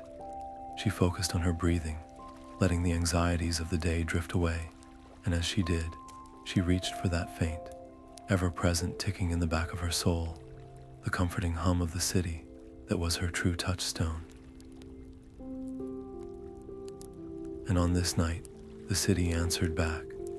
The familiar hum intensified, not as a memory, but as a clear, present signal, a gentle but insistent pull at her consciousness, accompanied by a flash of crystalline insight, a vision of a single, intricate gear out of alignment, its teeth grinding against its neighbor. It was not a cry of alarm, but a quiet summons.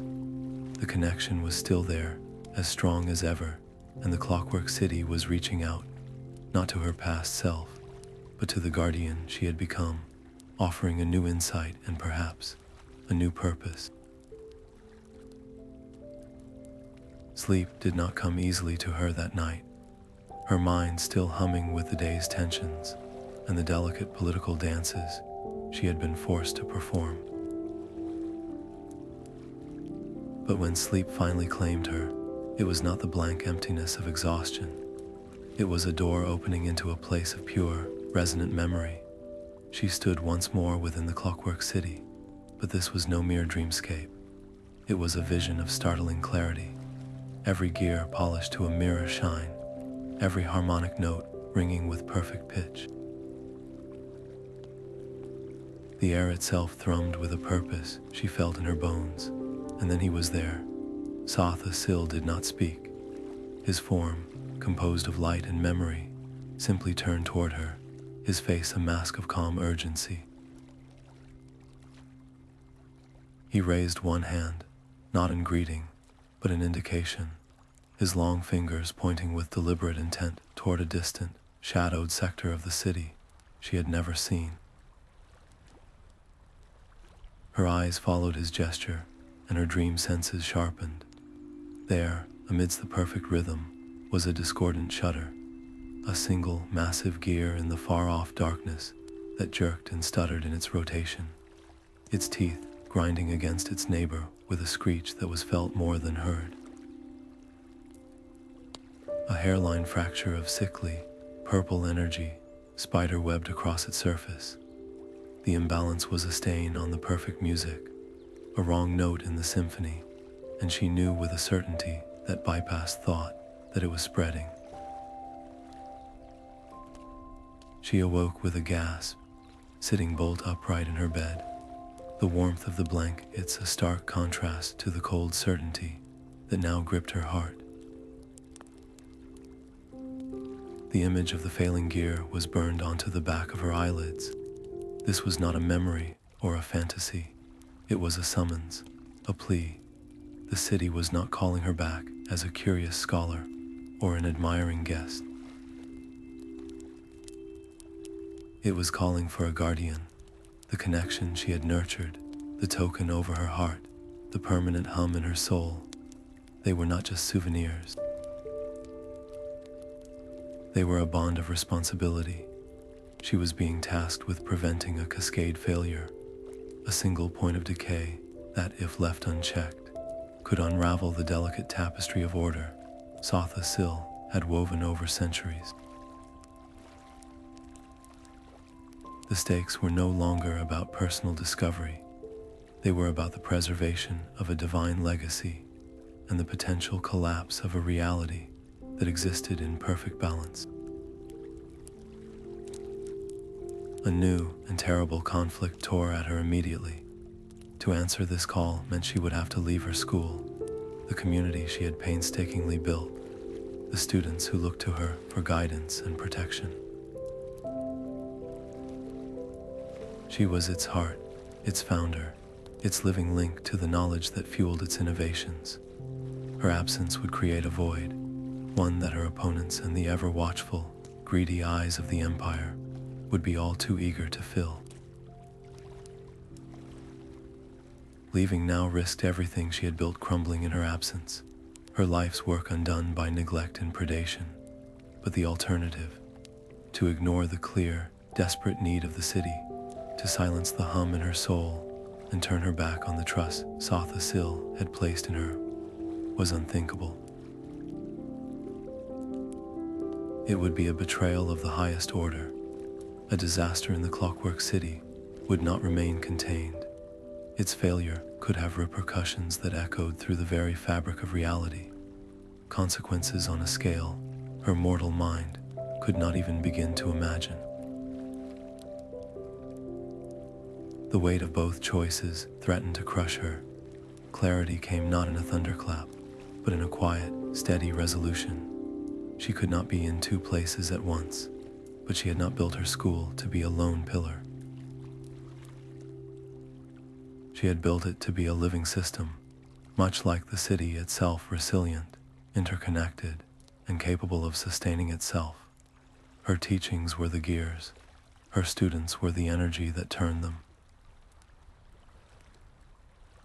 Trusting that system was the ultimate test of her own philosophy. Moving with a purpose that pushed all doubt aside, she sent a silent summons to her most trusted student, a young woman named Lyra, whose brilliance was matched only by her profound integrity. To her, Lyra entrusted the leadership of the school, not as a permanent successor, but as its steward. She gave Lyra the core principles, the unbreakable rules of compassion and caution that must guard their work, and the names of those few allies who could be trusted utterly. She did not speak of where she was going, only that she was answering a call that could not be ignored. It was a terrifying leap of faith, to believe that the seeds she had planted would grow strong enough to survive without her, but it was a leap she had to take.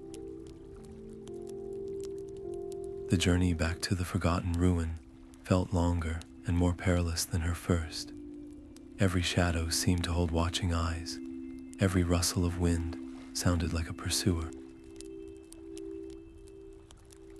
The mechanism, when she reached it, was no longer a mysterious artifact to be activated with hopeful curiosity. It was a precise instrument, and she understood now that her previous successful use had been as much the city's will as her own skill. This time, the act of calibration was agonizingly deliberate. Using the crystalline token as a tuning focus, she adjusted the ancient dials and runes with a trembling hand. Her mind focused on the exact frequency of the city's hum, on the specific resonance of the chamber she needed to reach. One misaligned symbol, one fraction of a degree off in her calculations, and the portal would not open to the humming embrace of gears and light, but to the screaming, formless void between worlds. Failure would not mean simple disappointment. It would mean being utterly and forever lost, trapped in a non-space where time had no meaning and reality had no anchor. The pressure was immense, a physical weight on her chest, as she made the final, delicate adjustment. Taking one last, deep breath of the familiar air of her world, she pressed her palm against the central node and stepped forward into the shimmering energy, not as a visitor, but as a guardian returning to her post. The familiar hum that had been the city's eternal heartbeat was gone, replaced by a sickening cacophony of grinding metal and sputtering energy. Lyra stepped from the portal into a world of wounded light and broken rhythm. The once polished brass gears now juddered in their tracks, their teeth scraping against one another with a shriek that set her own teeth on edge. High above, the crystalline pipes that had pulsed with a steady, blue luminescence now flickered erratically, casting frantic, strobing shadows that danced like panicked ghosts across the walls. The air, once charged with purposeful energy, now hung thick with the acrid scent of ozone and overheated metal. This was not the sacred, mechanical sanctum she had left behind. It was a divine organism in the throes of a fever, and the sight of it sent a lance of pure anguish through her heart. Acting on an instinct forged in her previous journey, she did not pause to mourn. She moved with a focused urgency, her hands flying to the nearest control panel, its surface now dark and unresponsive. Her fingers traced the familiar, geometric patterns she had committed to memory, not with the gentle curiosity of a scholar, but with the desperate precision of a field surgeon.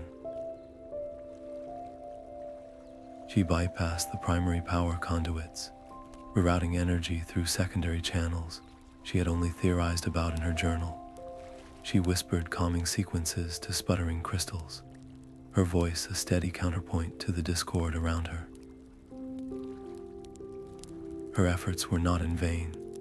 A small cluster of gears nearby stuttered, then found their rhythm again, turning with a hesitant but blessedly quiet smoothness. A section of flickering pipes stabilized, their light returning to a soft, steady glow. It was a tiny victory, a single calm breath drawn in a room full of choking smoke, but it was a start. This small success, however, only served to highlight the terrifying scale of the problem. The stability she imposed was local, temporary, like trying to plug a dozen leaks in a crumbling dam with only her fingertips. For every mechanism she calmed, another would falter elsewhere. The corruption was not a surface-level malfunction. It was a systemic infection. She could feel it now, a deep, wrong vibration that thrummed up through the soles of her boots, a discordant frequency that was attacking the city from its very core.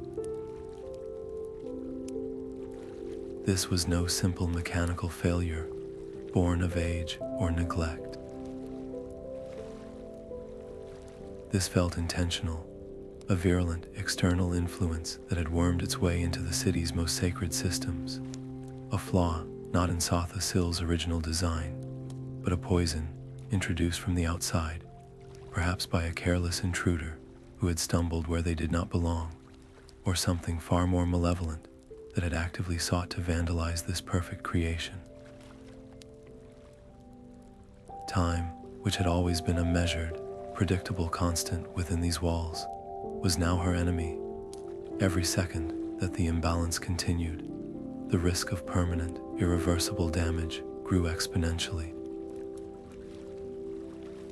A gear grinding itself to dust here could cause a power surge that would vaporize a delicate crystal matrix there. The city that had once felt like a second home, a place of wonder and profound connection, now felt terrifyingly alien in its distress. The familiar halls seemed to twist and loom, the friendly hum replaced by a chorus of metallic pain. She was utterly alone in this crisis, the only living soul who could hear the city's cries for help, and the weight of that solitude was a crushing pressure on her chest. There was no one to consult, no guide to follow. The burden of salvation rested entirely on her shoulders. Amid the chaos, her mind, trained for years to find the central thesis in any complex system, raced through the possibilities. She couldn't treat the symptoms one by one. The sickness was spreading faster than she could heal it. She needed to find the source, the point of origin for this dissonant frequency. And there was only one component fundamental enough, powerful enough, to influence every other system in the entire metropolis: the prime gear, the linchpin, the anchor, the heart of the entire Clockwork city. If she could reinforce it, if she could cleanse that central point of the corrupting influence, the stability would radiate outward, giving her the leverage and the calm she needed to methodically repair the broader system. It was a desperate gamble. Tampering with the core carried the highest of risks, but it was the only strategy that offered any hope of a complete recovery. Pushing herself forward, Lyra began the arduous journey toward the chamber of the prime gear, every step a trial. The city's agony was no longer just something she heard and saw, it was something she felt in her own flesh. A sharp, discordant shriek from a misaligned piston would reverberate up her spine like a physical blow. A sudden, jarring shudder in the floor would make her joints ache with a sympathetic pain. It was as if the bond forged between her and the city during her first visit had now become a conduit for its suffering, each misstep in its faltering rhythm echoing as a physical ache within her own body. She was not just fixing a machine, she was tending to a wounded extension of her own soul, and the shared pain was a constant, draining reminder of what was at stake. As she rounded a corner into a chamber where the air itself crackled with unstable energy, her hand went instinctively to the inner pocket of her tunic, her fingers closing around the small, crystalline token. It was warm against her skin, its gentle, steady pulse a stark contrast to the frantic instability around her. A sudden, desperate thought ignited in her mind. This gift from the faceless Automata, this symbol of trust she had vowed to use only with the utmost respect, could its purpose be more than symbolic? Could this tiny, pulsing key be the precise instrument needed to tune the city's heart and restore its sacred, perfect harmony?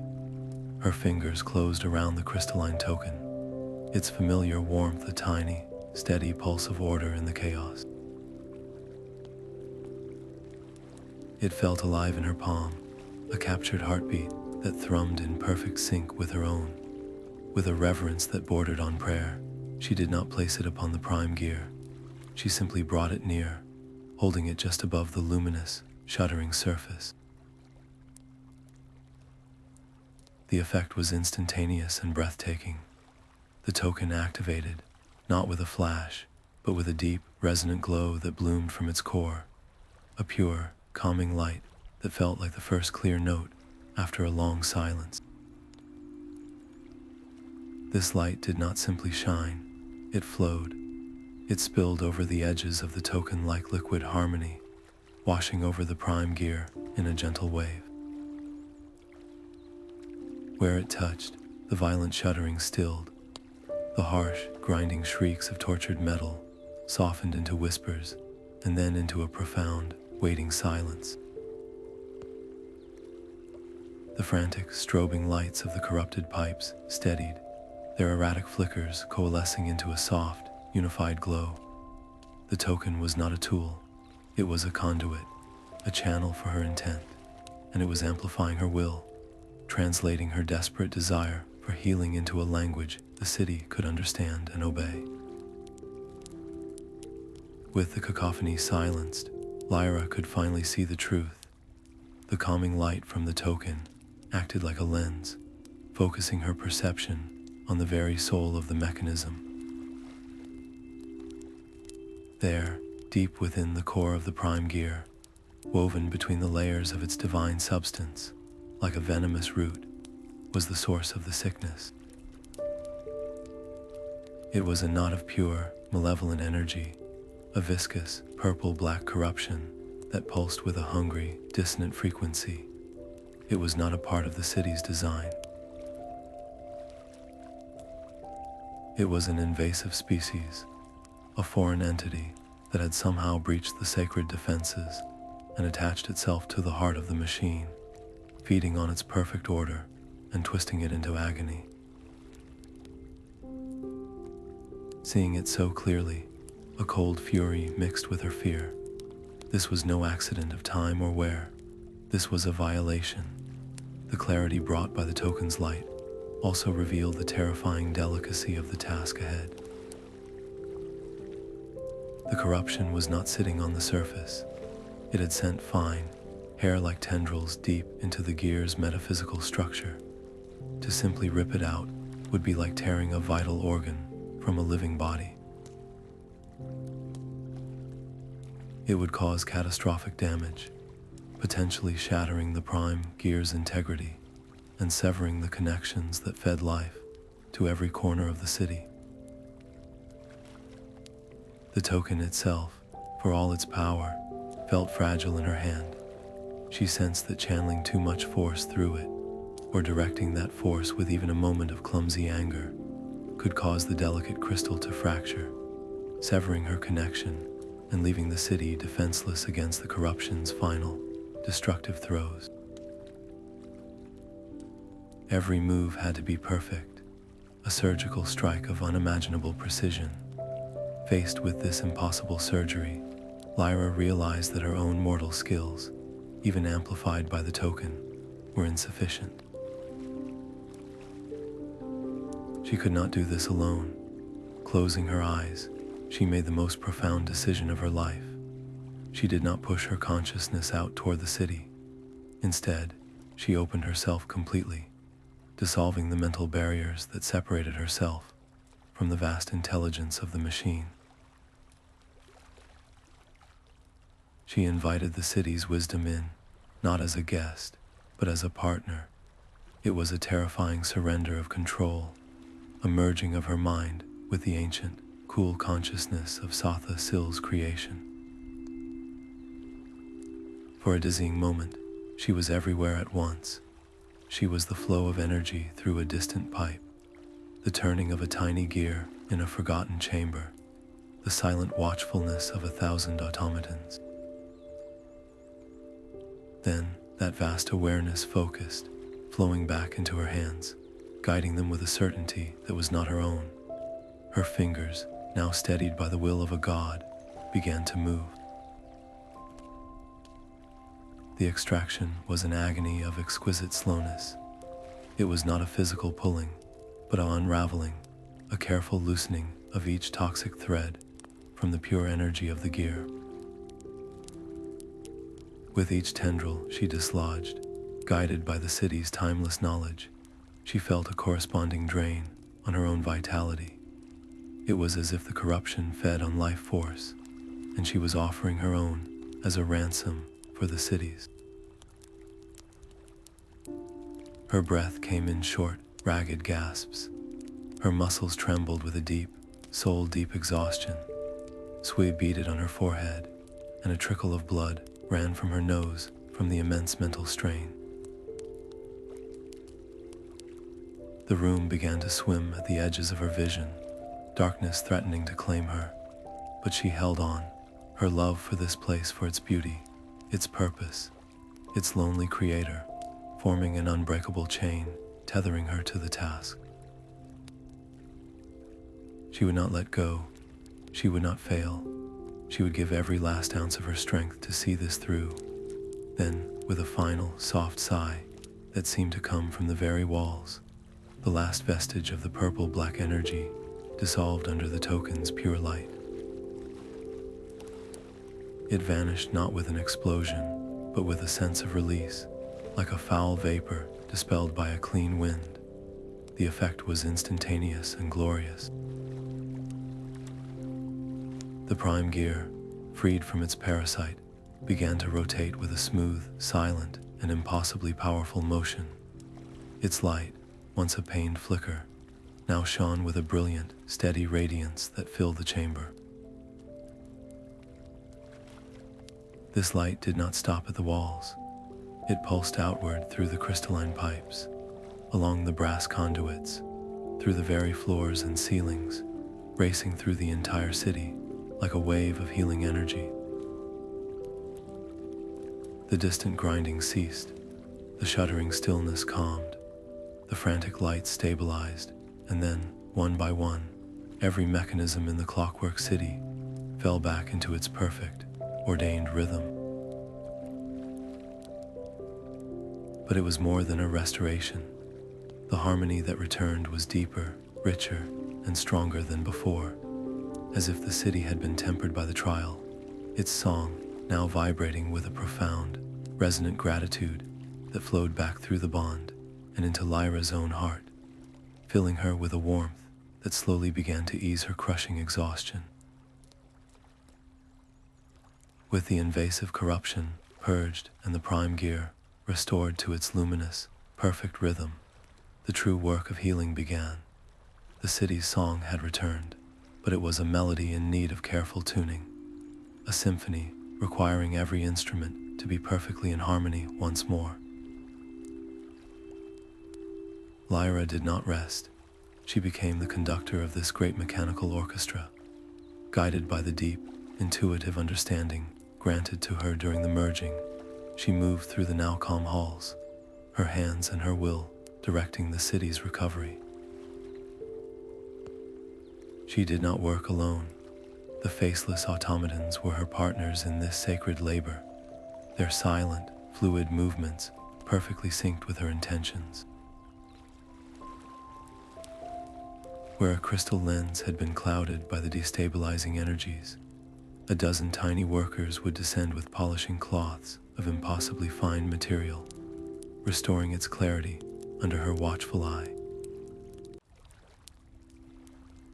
Where a power conduit had been strained to its limit, she would trace the flow of energy with her mind, guiding the automata to reinforce it with new filaments of spun gold and crystal.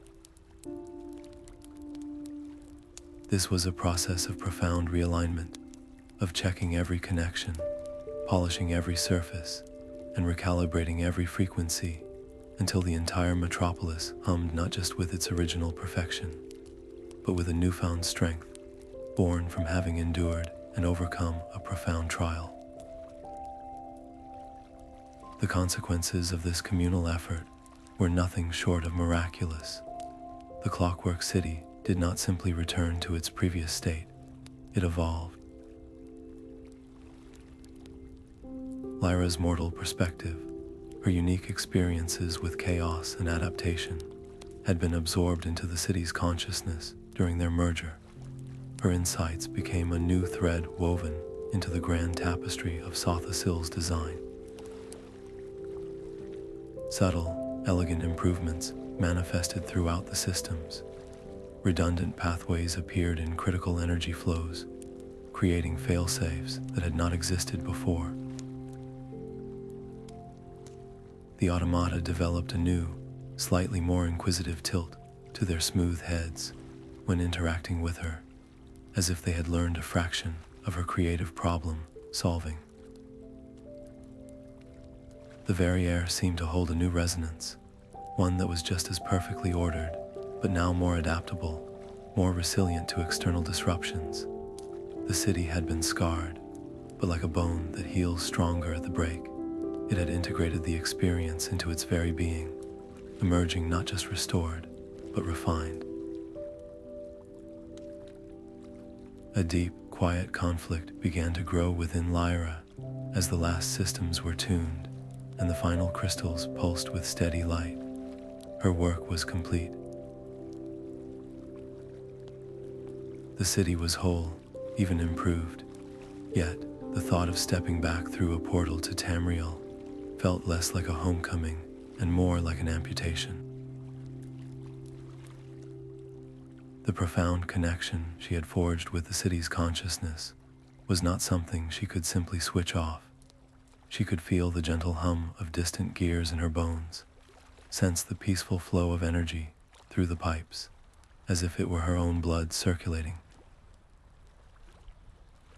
She had not just fixed a machine, She had healed a part of herself, a part that was intrinsically linked to this divine creation. To leave now felt like willingly tearing out a page of her own soul and leaving it behind in this hallowed place.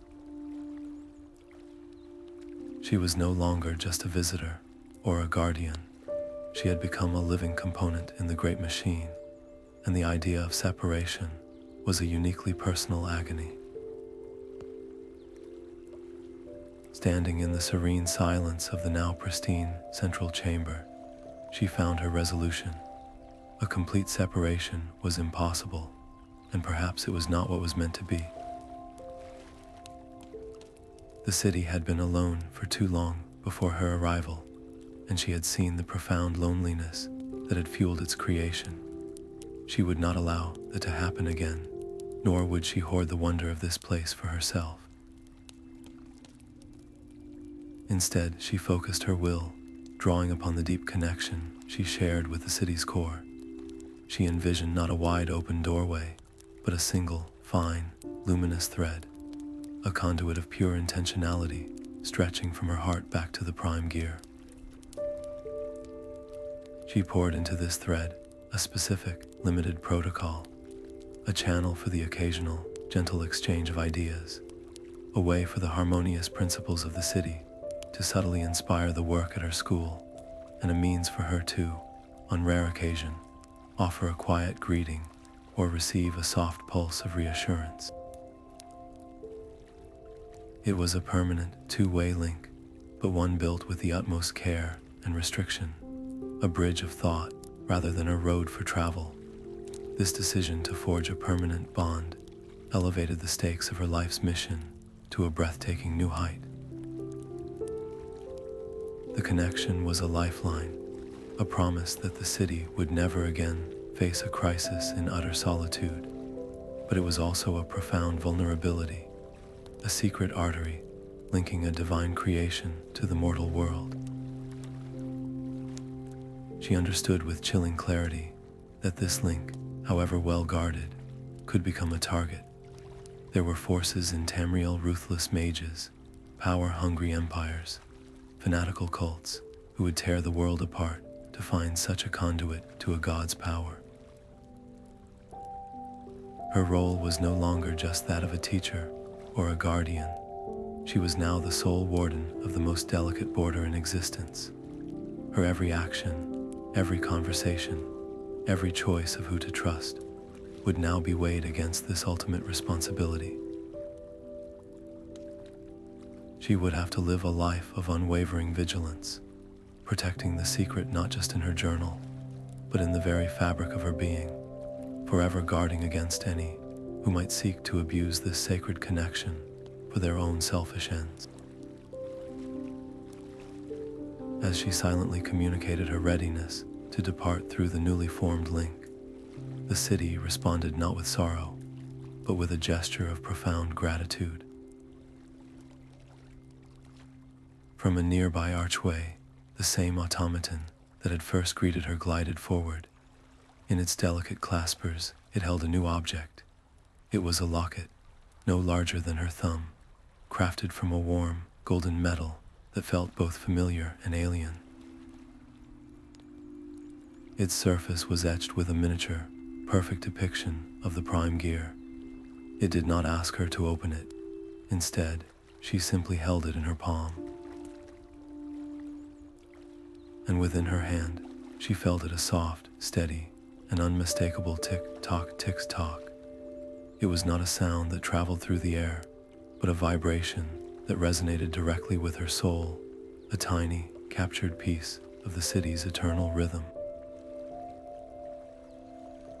It was a piece of home to carry with her, a constant, comforting reminder that no matter how far she journeyed, the heart of the Clockwork City would always be beating in time with her own.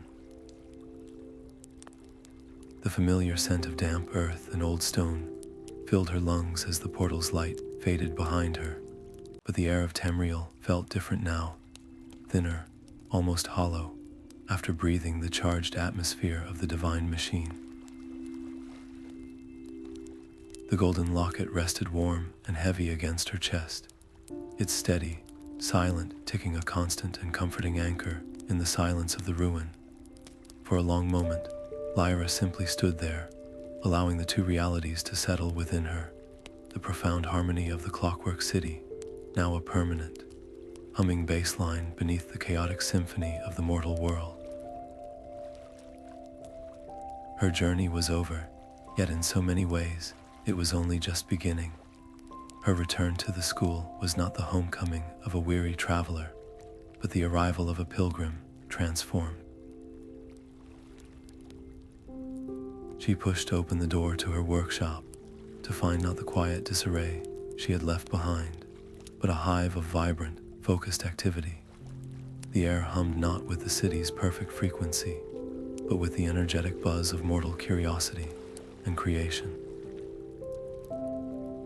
Her students looked up from their workbenches, their faces initially showing shock, then dawning relief and joy. They had not merely kept the lights on in her absence, they had built a new wing. Under the steady guidance of Lyra, they had protected the core principles, defending them against skeptics, while fearlessly expanding upon the foundational work. They showed her new innovations, a self-correcting astrolabe that used harmonic resonance instead of complex gearing, a irrigation system that responded to the subtle electrical signals of thirsty plants, applications of the city's principles she had never dreamed of, adapted to solve the real, pressing problems of Tamriel. The school was not just thriving, it had evolved, its roots strengthened by her absence rather than weakened. This sight ignited a new fire within her.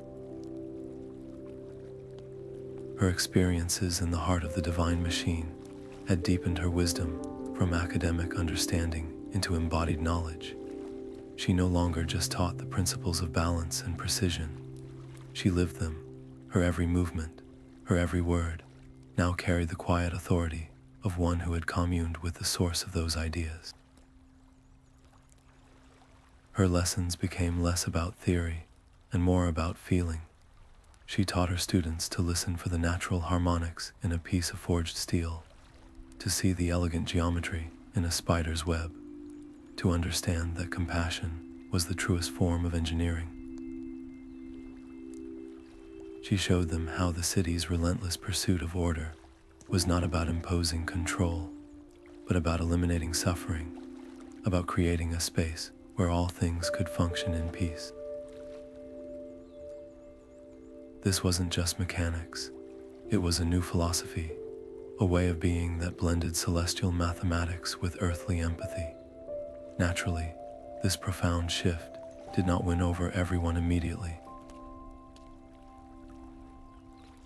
A core of skeptics remained, particularly among the older, more traditional mages who viewed her work as a dangerous departure from established magical doctrine.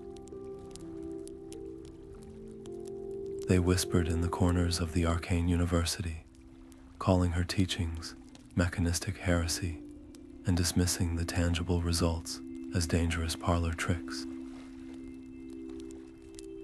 But Lyra met their opposition not with argument, but with demonstration.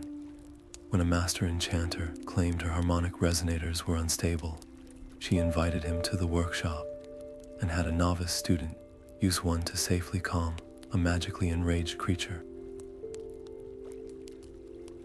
When a priest of the tribunal accused her of blasphemy for mimicking the divine, she simply asked him to observe the surgical automaton, with its 6 perfectly steady arms, perform a life-saving operation no mortal hand could achieve without tremor. She let the undeniable beauty, utility, and compassion of the work speak for itself. Slowly, steadily, skepticism gave way to curiosity, and curiosity blossomed into genuine admiration. Opponents became collaborators, their traditional knowledge finding new expression through her harmonious lens. Knowing that her own presence was mortal, and the school's future needed a foundation stronger than any one person, Lyra made a pivotal decision. She withdrew for a season, surrounding herself with the most essential notes from her journal, the warm pulse of the locket, a constant companion. She began to write. This was not a simple instruction manual or a memoir. It was a comprehensive text on what she termed mechanical philosophy. The book, which she titled The Resonant Path, was a masterpiece of clarity and depth. It translated the overwhelming, divine genius of Sotha Sil into a language mortals could not only understand but build upon. It spoke of ethics alongside engineering, of compassion as a core component of design, of the responsibility that comes with knowledge. It was Sotha Sil's vision, filtered through her experiences and made accessible, a torch meant to be passed through generations. The completion of the text escalated her life's work into a new realm of stakes and danger. The Resonant Path quickly became a sought-after treasure, a legendary text whispered about in scholarly circles and royal courts alike. Its very existence was a beacon, attracting the brightest and most curious minds, but it also drew the attention of those who saw its principles not as a path to peace, but as a roadmap to power. Ambitious warlords imagined armies of unstoppable automata. Ruthless merchants dreamed of monopolies built on perpetual motion engines. Greedy nobles saw instruments of control and surveillance. Lyra knew, with a chilling certainty, that this knowledge in the wrong hands could unleash a terror upon Tamriel that would make the destruction of the Numidium look like a local disturbance. Consequently, she became the ultimate gatekeeper. She personally vetted every single reader, not based on their wealth or status, but on the quality of their heart and their intent. The book was never sold. It was only ever lent, entrusted to those who pledged to use its knowledge for healing and creation. Its wisdom protected by a web of personal oath and mutual respect. Years flowed like a gentle river, each season adding a new layer of stone to the school's foundations and a new line of wisdom to Lyra's face. The initial frenzy surrounding the book settled into a steady, respected reverence. One tranquil evening, long after the students had retired and the workshops had fallen silent, Lyra walked through the main hall of her observatory. The great crystal dome was open to a sky dusted with diamonds, and the perfectly calibrated instruments stood silent and attentive. It was in this profound peace, surrounded by the tangible fruits of a lifetime's work, that she heard it. It wasn't with her ears, but in her soul, a faint, familiar tick, perfectly in time with the pulse of the locket against her skin. It was a soft, gentle nudge at the edge of her consciousness, a whisper on a frequency only she could perceive. It was no mere memory, it was a greeting. A reminder that the connection had never faded, that the city's rhythm was forever intertwined with her own, and that her watchful, silent partner was always there, ensuring she was never truly alone. The golden light of a setting Tamrielic sun warmed Lyra's face, its rays catching the faint silver in her hair and the deep lines of a life spent in thoughtful pursuit. She sat in the quiet solitude of her private garden, a space she had cultivated to mirror the tranquil harmony she had always cherished. In her hand, she held the golden locket, its surface worn smooth by a lifetime of touch. Its silent internal rhythm pulsed against her palm, a steady, comforting tick-tock that was both a memory and a presence. Closing her eyes, she could feel its counterpart, a deep, resonant hum that was not heard with the ear, but felt in the soul. It was the Clockwork city, forever distant and yet forever with her, its eternal rhythm the baseline of her own existence. A soft, contented smile touched her lips, not of pride, but of profound gratitude. She knew, with a certainty that bypassed thought, that her life's work had taken root. The lonely god's dream was no longer confined to a hidden metropolis of metal and light. It now lived and breathed in the minds and creations of countless individuals across the continent, a legacy of order and compassion that would endure long after she was gone. That legacy was made manifest in the school that now stood as a beacon of enlightened thought. What had begun as a single, dusty workshop had blossomed into a renowned center of innovation and harmony, its influence rippling out across Tamriel in quiet, profound ways. Her students, and now their students in turn, could be found in every corner of the land. They were not just mages or engineers. They were healers using resonant frequencies to mend broken bones, architects designing cities that flowed with the natural landscape, and artists whose sculptures moved with the gentle, precise grace of the automatons that had first inspired her. They carried forward not a specific set of blueprints, but a philosophy, a deep-seated respect for balance, an understanding that true power lay in elegant solutions that served all, and a belief that knowledge was a gift to be shared for the betterment of the world. Sotha Sil's vision, filtered through her experiences and teachings, had become a living, evolving force, a testament to the power of an idea whose time had finally come. Even amidst this deep satisfaction, a whisper of concern would occasionally brush against the edges of her peace. The world was still a place of greed, fear, and short-sightedness. She knew the locket she held was not merely a keepsake. It was a profound responsibility, a direct line to a power that could be catastrophically misused. Would her successors understand the weight of this guardianship? Would they resist the temptation to use the connection for personal gain, or to impose a harsh, unfeeling order upon the world?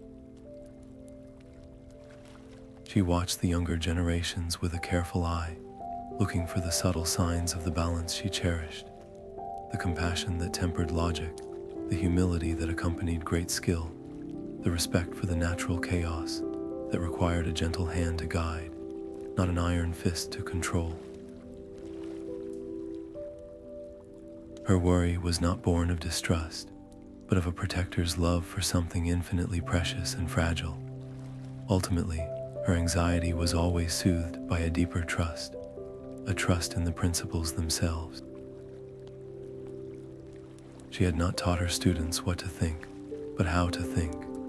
She had instilled in them a moral compass, aligned with the city's harmonious frequency. She had to believe that this foundation was strong enough to guide them, that the seeds of wisdom she had planted would grow into a forest of protection around Sotha Sil's legacy. The time had come to transform that trust into action. With a calm certainty, she sent for Lyra, the student who had stewarded the school in her previous absence, and whose heart had always shown the purest understanding of their work's true purpose. When the young woman arrived, her face etched with concern for her mentor's quiet solitude, Lyra simply smiled and held out the locket. She did not need to give a long speech or a list of dire warnings. The gravity of the moment was communicated in the gentle transfer of the warm metal from her aged hand to Lyra's steady one. She spoke softly of vigilance, of patience, and of the unconditional compassion that must always be the key that turns the lock. She placed her hope not in rules or threats, but in the character of the person before her, confident that Lyra's innate wisdom would guide her better than any instruction manual ever could. This was not a relinquishing of duty, but a passing of the torch, a conscious act of faith that the future was in capable, caring hands. This final surrender was the culmination of her life's work and its greatest personal challenge. Ensuring the guardianship would continue was a victory, but it required her to do the one thing she had always fought against: to let go. She had to release control, to trust completely in others, to uphold the ideals she had dedicated her entire being to protecting. It was an act of profound courage to believe that the structure she had built was resilient enough to stand without her hands constantly steadying it. It meant accepting that her part in the story was ending, and that the next chapter would be written by a new generation, guided by her lessons, but shaped by their own hands and their own times. The weight of the locket left her hand, and with it went the tangible burden of a lifetime's vigilance, leaving behind only the quiet hum of connection and the peaceful exhaustion of a task finally, fully completed. As the last of the sunset's light faded from the sky, Lyra leaned back in her chair, a deep and lasting peace settling over her. Her breathing slowed, each breath a gentle tide. The familiar, distant hum of the city seemed to grow closer, no longer a faint echo, but a welcoming chorus. The soft ticking of the locket, now in Lyra's care, did not fade away. Instead, it grew louder within her, resonating through her very being, until it was the only sound in the universe, a perfect, rhythmic heartbeat calling her home. She felt no fear, only a gentle pulling, an invitation she had always known would one day come. And as she took her last soft breath, she did not feel herself fading away. Instead, she felt herself stepping forward, her spirit drawn effortlessly through the veil between worlds. The garden around her dissolved into a brilliant, harmonious light of whirring gears and pulsing crystal, and she was welcomed back not as a visitor or a guardian, but as a beloved part of the great machine itself, her consciousness merging forever with the eternal, comforting rhythm of the Clockwork City. And so, Lyra's journey reaches its final, quiet crescendo, a conclusion that feels less like an ending and more like a beautiful, seamless transition into a new state of being. Her spirit does not fade into memory. It merges gently and completely with the eternal mechanisms of the Clockwork City itself. She becomes a part of its fundamental fabric, a whisper of compassion woven into the turning of every gear, a note of mortal wonder harmonizing with the divine hum of Sotha Sil's masterpiece. She is present in the silent, graceful glide of the faceless automatons, in the soft pulse of light through a crystalline pipe, in the perfect, resonant tone that rings out when a new component is flawlessly aligned. She is both everywhere and nowhere, a guardian not from the outside, but from within, her consciousness a permanent, gentle presence, ensuring the city's heart continues to beat with its original, compassionate purpose. While her essence finds its eternal home within the divine machine, the profound impact of her life's work continues to ripple outward, shaping the very world she chose to return to. Her teachings, once confined to a modest workshop, have blossomed into a lasting legacy that flourishes across Tamriel. The school she founded is no longer just a place of learning. It has become the beating heart of a new philosophical movement, one that champions the elegant marriage of compassionate intent and precise execution. Her students and their students after them carry her principles into every corner of society. They are the architects who design cities that breathe with the landscape, the healers who use harmonic frequencies to to mend broken bodies and troubled minds, and the artists who create works that move with the serene, purposeful grace of the Clockwork City itself. Lyra is gone, but her voice echoes in every innovation, born from a desire to heal rather than to dominate, in every idea that seeks to create harmony out of chaos. The city itself, forever imbued with her spirit, stands more resilient and vibrant than ever before. It is a living testament to the transcendent power of selfless dedication, a monument not to a single creator, but to the beautiful synergy that can occur when mortal courage meets divine vision. It thrives not as a cold, isolated utopia, but as an active, breathing entity that continues its sacred work of perfecting order, now enriched by the unique perspective of the mortal woman who loved it enough to save it. The great gears turn, the crystals pulse, and the symphony of precise motion plays on, each note a tribute to the scholar who learned to listen, and in doing so, became a part of the music itself. Tamriel, for its part, is undeniably richer for having known her work.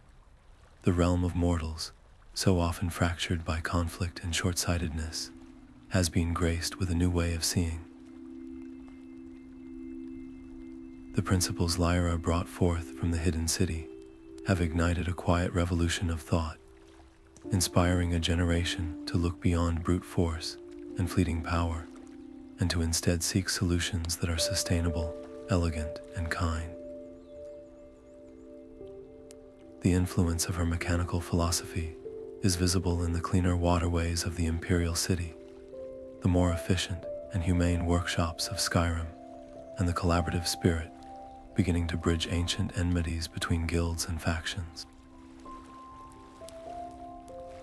She gifted the world not with a weapon, but with a toolkit for building a better tomorrow. Though her physical form is no longer present, her influence is perpetually felt. It echoes in the careful turn of a gear crafted by an apprentice who never met her but lives by her code.